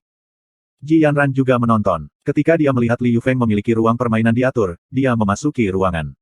Faktanya, 80% dari mereka yang online ada di ruang permainan ini untuk menunggu mereka memulai. Sisanya melihat masih ada waktu dan mulai bermain game sendiri. Ketika tiba saatnya, jumlah orang di ruang permainan ini lebih dari 90% dari semua siswa yang online, dan lebih banyak orang membanjiri. Di gedung kantor Black Hawk, dua pria parubaya juga berada di ruang permainan ini. Salah satu dari mereka menyalakan sebatang rokok dan berkata dengan santai, "Liu, kamu terlalu sensitif. Kamu tahu siswa seperti apa yang kita miliki. Kecuali pacar Ji Yanran adalah Ouyang Xiaoshan, levelnya tidak akan terlalu tinggi. Mungkin kita akan memiliki beberapa bakat baru." Liu Jiangwo hanya tersenyum. Bakat baru seperti apa yang bisa ada? Mahasiswa baru tahun ini tidak begitu mengesankan. Zhao Lianhua meniup cincin asap dan berkata, jika orang itu adalah Ouyang Xiaoshan, mungkin dia bisa mengalahkan Liu Feng. Jika tidak, Liu Feng pasti bisa kalahkan dia dengan 5 poin atau lebih. Mari kita periksa dulu. Bahkan jika dia kalah dari Liu Feng dengan 5 poin, itu masih berarti bahwa dia adalah pemain yang kuat. Masyarakat tangan dewa kita belum membuat banyak kemajuan dalam 2 tahun terakhir, jadi mungkin sekarang saatnya untuk tambahkan beberapa talenta segar, kata Liu Jiangwo. Liu Jiangwo adalah pelatih Hand of God Society, dan Zhao Lianhua adalah manajernya. Setelah mereka mendengar tentang seluk-beluk hal-hal, mereka juga login di Battle.net dan ingin melihat sendiri pada tingkat apa pacar Ji Yanran berada. Zhao Lianhua tidak peduli dengan orang ini, karena mereka tahu tingkat semua siswa yang kembali yang bermain dengan baik dan melihat bagaimana penampilan siswa baru dalam ujian masuk mereka. Orang-orang baik sudah diundang untuk bergabung dengan Hand of God Society atau masyarakat lain. Bahkan jika ada seseorang di luar sana, orang itu tidak bisa mengalahkan Liu Feng. Mahasiswa baru hanyalah mahasiswa baru. Liu Jiangwo hanya berusaha mencari bakat, jika tidak, dia juga bisa memeriksa untuk melihat tingkat Liu Feng yang sebenarnya telah tercapai. Pukul 10.30, semua orang tiba-tiba melihat pemberitahuan, My girlfriend is Ji Yanran memasuki ruangan. Haha, akhirnya, kerumunan itu sangat gembira. Ji Yanran melemparkan tatapan marah pada ide, dan bersumpah untuk menemukannya. Zhang Yang, Lu Meng dan Si tidak online, tetapi berdiri di sebelah Han Sen, menonton gambar holografiknya secara langsung, yang lebih menarik daripada melihatnya secara online. Melihat ide itu, rasa dingin melintas di mata Li. Dia hanya mengirim undangan dan mengirim SMS, setelah Anda kalah, saya ingin Anda segera menyingkirkan ide ini dan meminta maaf kepada Ji Yanran. Semua orang menatap layar, bertanya-tanya apa yang akan dikatakan pacarku Ji Yanran itu. Terlalu mudah untuk mengalahkanmu, jadi tidak ada ikatan saat ini. Biarkan Yanranku sendirian di masa depan. Melihat baris ini dari My girlfriend is Ji Yanran, layar penuh dalam sekejap. Haha, tak tahu malu seperti aku. Dia terlalu sombong. Bual jika kamu mau, bos kami tidak akan kalah darimu, idiot. Haha, Yanranku. Apakah dia benar-benar pacar Ji Yanran? Biarkan Yanranku sendiri. Biarkan Yanranku sendiri. Sekarang dia menyombongkan diri. Akan sangat memalukan ketika dia ditendang pantatnya. Orang ini benar-benar sombong, kata Wang Long dengan suasana hati yang buruk. Li Ze, bagaimana menurutmu? Liu menatap Li Ze dengan senyum masam. Li Ze merenung sejenak dan berkata, saya dulu bermain melawan Liu Feng. Dia telah mengalahkan saya berkali-kali dan sekali dengan 27 poin. Maksudmu Liu Feng akan menang? Liu menatap Li Ze dan bertanya. Li Ze menggelengkan kepalanya dan berkata, meskipun Liu Feng telah mengalahkan saya dengan lebih banyak poin, tetapi pacar Ji Yanran memberi saya lebih banyak tekanan daripada Liu Feng. Ketika menghadapi Liu Feng, saya bisa tenang untuk bermain. Ketika menghadapi pacar Ji Yanran, saya merasa tidak nyaman dan takut. Sambil menarik napas dalam-dalam, Li Ze kemudian berkata, jika saya memprediksi hasilnya, saya pikir Liu Feng akan dikalahkan oleh banyak hal. Jangan tanya mengapa, itu hanya dugaan. Apa? Wang Long dan Liu ketercengang dan tidak mengerti komentar Li Ze. Kulili mencubit Ji Yanran dan berkata sambil tersenyum, Yanranku, sangat intim. Katakan yang sebenarnya, apakah dia benar-benar pacarmu? Tentu saja tidak, itu, Ji Yanran menatap ide dengan marah. Jika permainan tidak akan dimulai, dia ingin menyerang pria itu secara langsung. Ini berawal. Melihat ujung hitung mundur, bintik-bintik cahaya menyala di kedua sisi. Jari-jari Liu Feng menari seperti ular dan hampir mengenai titik saat itu menyala. Karena dia tidak benar-benar tahu gaya lawannya dan orang ini telah memenangkan Li Ze dengan 20 poin, Liu Feng bermain aman dan memilih untuk membersihkan timnya sendiri dan mendapatkan poin secepat yang dia bisa, sehingga dapat mengalahkan lawannya dengan bermartabat cara. Liu Feng bermain sangat bagus dan dia cukup puas dengan penampilannya. Dengan pandangan sekilas, dia melihat lawannya juga mengenai tempat dengan kecepatan yang tidak lebih rendah darinya, yang membuatnya berhenti. Dalam jeda sesaat, lawannya pergi ke tempat lain. Liu Feng dengan cepat menenangkan dirinya dan mengenai tempat keduanya secepat mungkin. Mengetahui kecepatan lawannya, Liu Feng tidak berani terganggu lagi dan bermain dengan kecepatan dan keterampilan terbaiknya. Tangan kedua pemain itu seperti dua kupu-kupu yang menari-nari, menghantam semua titik cahaya di sekitar mereka dengan kecepatan yang luar biasa. Bab 135. Ruang permainan itu sunyi. Di sebuah ruangan di mana lebih dari 10.000 orang menonton, tidak ada yang mengetik apapun. Semua orang menatap layar mereka. Itu bukan karena duel itu begitu indah, tetapi karena itu tidak sama sekali. Kecepatan seseorang telah benar-benar diliputi oleh orang lain. Bahkan orang dengan miopia tinggi tanpa kacamata bisa tahu, tidak ada putaran dan putaran dalam game ini. Setiap orang memiliki wajah kosong, dengan mata dan mulut keduanya terbuka lebar. Bibir Ji Yanran juga berbentuk O. Menonton gambar holografik permainan, dia sangat terkejut bahwa murid-muridnya membesar. Di gedung kantor, Liu Jiangwo juga terpana. Dia hampir tidak bisa mempercayai matanya. Dan Zhao Lianhua bahkan tidak menyadari bahwa rokoknya yang terbakar jatuh di celananya. Zhao Lianhua bahkan tidak merasakan itu, dan terus menatap kedua tangan dalam gambar holografik. Li Ze, Liu Ke dan Wang Long semua tertegun. Kesenjangan besar dalam kekuatan ditunjukkan oleh kedua tangan ini. Tangan Liu Feng memiliki kecepatan dan fleksibilitas yang luar biasa untuk memulai. Namun di depan tangan yang lain, tangan Liu Feng tiba-tiba terlihat agak canggung. Dan perasaan ini sangat luar biasa, karena ini adalah Liu Feng, pemain terbaik di kampus, yang memiliki julukan, tangan kanan melamun. Bagaimana tangannya bisa terlihat canggung? Sulit bagi pemirsa untuk mempercayai penilaian mereka sendiri. Namun berbeda dengan sisi yang lain, tangan Liu Feng memang terlihat canggung. Awalnya bukan itu masalahnya, tetapi kontras yang kuat telah membuat orang merasa seperti ini. Itu bukan karena tangan Liu Feng janggal, tetapi karena tangan yang lain terlalu cepat dan terlalu fleksibel. Pada saat ini, orang-orang mulai menyadari fakta ini dan melihat ke sisi lain. Ramping tapi kuat, ini adalah tangan yang menarik. Selain itu, orang tidak dapat mengatakan hal lain dari gambar. Betapa mereka ingin melihat pemilik tangan. Tapi di tangan dewa, yang bisa mereka lihat hanyalah tangan dan pergelangan tangan. Tidak mungkin mereka tahu siapa dia. Keheningan total. Meski hasilnya jelas, banyak yang menolak untuk percaya bahwa Liu Feng akan dipukuli seperti ini. Itu adalah Liu Feng. Liu Feng berkonsentrasi pada tangannya dan meningkatkan kecepatannya hingga mencapai batasnya, terus-menerus mengenai tempat itu. Setidaknya aku akan mengalahkannya dengan 5 poin, pikir Liu Feng bangga. Dia tahu Ji Yanran tentu menonton pertandingan ini, dan dia senang memamerkan kekuatannya di depannya. Meskipun Ji Yanran tidak memberikan tanggapan terhadap pengejarannya, dan bahkan dengan sengaja menjaga jarak darinya, dia tidak pernah menyerah dan percaya bahwa dengan kemampuan dan kondisinya, dia harus memiliki kesempatan untuk menjadikannya miliknya. Dan ini adalah kesempatan yang sangat bagus. Dia tahu Ji Yanran marah pada ide itu. Jika dia bisa mengalahkan orang ini untuk membuatnya mengganti ide dan meminta maaf padanya, dia setidaknya akan berterima kasih padanya. Dan ini sudah cukup, Liu Feng punya cukup waktu dan kesabaran. Banyak yang sedikit membuat Mikle. Dia percaya bahwa cepat atau lambat dia bisa membuat Ji Yanran jatuh cinta padanya. Tapi sekarang, pertama-tama dia harus mengalahkan tercela dan tak tahu malu ini untuk mendekati dewinya. Liu Feng memukul tempat dengan semua yang dia miliki, berpikir bahwa jika dia pergi lebih cepat dan menaikkan selisihnya menjadi 6 atau 7 poin, maka efeknya mungkin lebih baik. Tetapi ketika Liu Feng meraih tempat lagi, semua tempat tiba-tiba menghilang. Apakah ini kegagalan server? Mengapa semua tempat hilang? Liu Feng ragu-ragu. Dengan pengalamannya yang kaya, ia tahu bahwa 100 titik belum sampai dan tidak ada penjelasan lain tentang hilangnya mereka selain dari kegagalan teknis. Tapi ketika dia mendongak, dia tiba-tiba tertegun. Di depannya, gambar holografis bertuliskan, game over, dan skornya juga tetap di 80. Dia memalingkan matanya dan melihat skor lawannya. 100 poin. Liu Feng tidak bisa bergerak. Dia tidak percaya bahwa dia telah dikalahkan 20 poin.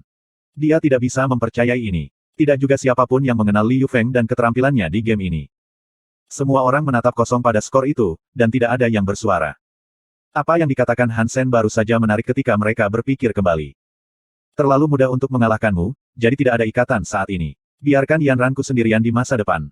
Pada saat itu, mereka semua merasa itu adalah penghinaan murni. Tapi sekarang berpikir kembali, itu hanya kejujuran. 20 lagi, Li Ze membentak perhatian dan berkata dengan senyum masam. Komentarnya mengingatkan Liu Ke dan Wang Long, membuat ekspresi mengejutkan mereka bahkan lebih bengkok. Mulut mereka terbuka sangat lebar sehingga mereka bisa memuat telur bebek besar. Jumlah ini sangat akrab, dan apa yang diwakilinya bahkan lebih mengejutkan. Yanran, pacarmu sangat galak. Kulili baru saja pulih dari keterkejutan dan berkata pada Ji Yanran yang masih menatap skor. Siapa orang ini? Ji Yanran sekarang lupa tentang kemarahan dan rasa malunya, dan hanya ingin mencari tahu siapa dia. 20 poin. Siapapun yang bisa mengalahkan Liu Feng pada 20 benar-benar 10 besar di aliansi. Jika dia bisa mengundangnya ke Hand of God Society, Ji Yanran dapat membayangkan seberapa besar peringkat mereka dapat ditingkatkan. Sekarang dia hanya ingin mencari tahu siapa orang ini, tetapi dia tidak tahu. Sekarang hatinya terasa seperti tergores oleh kucing. Dia ingin pergi dan mencarinya, tetapi berhenti karena dia tidak tahu kemana harus mencari. Aduh! Rokok itu membakar celana Zhao Lianhua, dan membawanya kembali karena terkejut. Sementara dia menginjak-injak, lubang besar tertinggal di celananya. Saya harus membawa orang ini ke Hand of God Society. Liu Jiangwo melihat skor dan berteriak dengan penuh semangat. Dia tahu apa arti skor ini. Itu adalah skor yang akan membuat Black Hawk melambung di kontes Hand of God. Pergi, bawa orang ini dan buat dia bergabung dengan kami, kata Liu Jiangwo kepada Zhao Lianhua.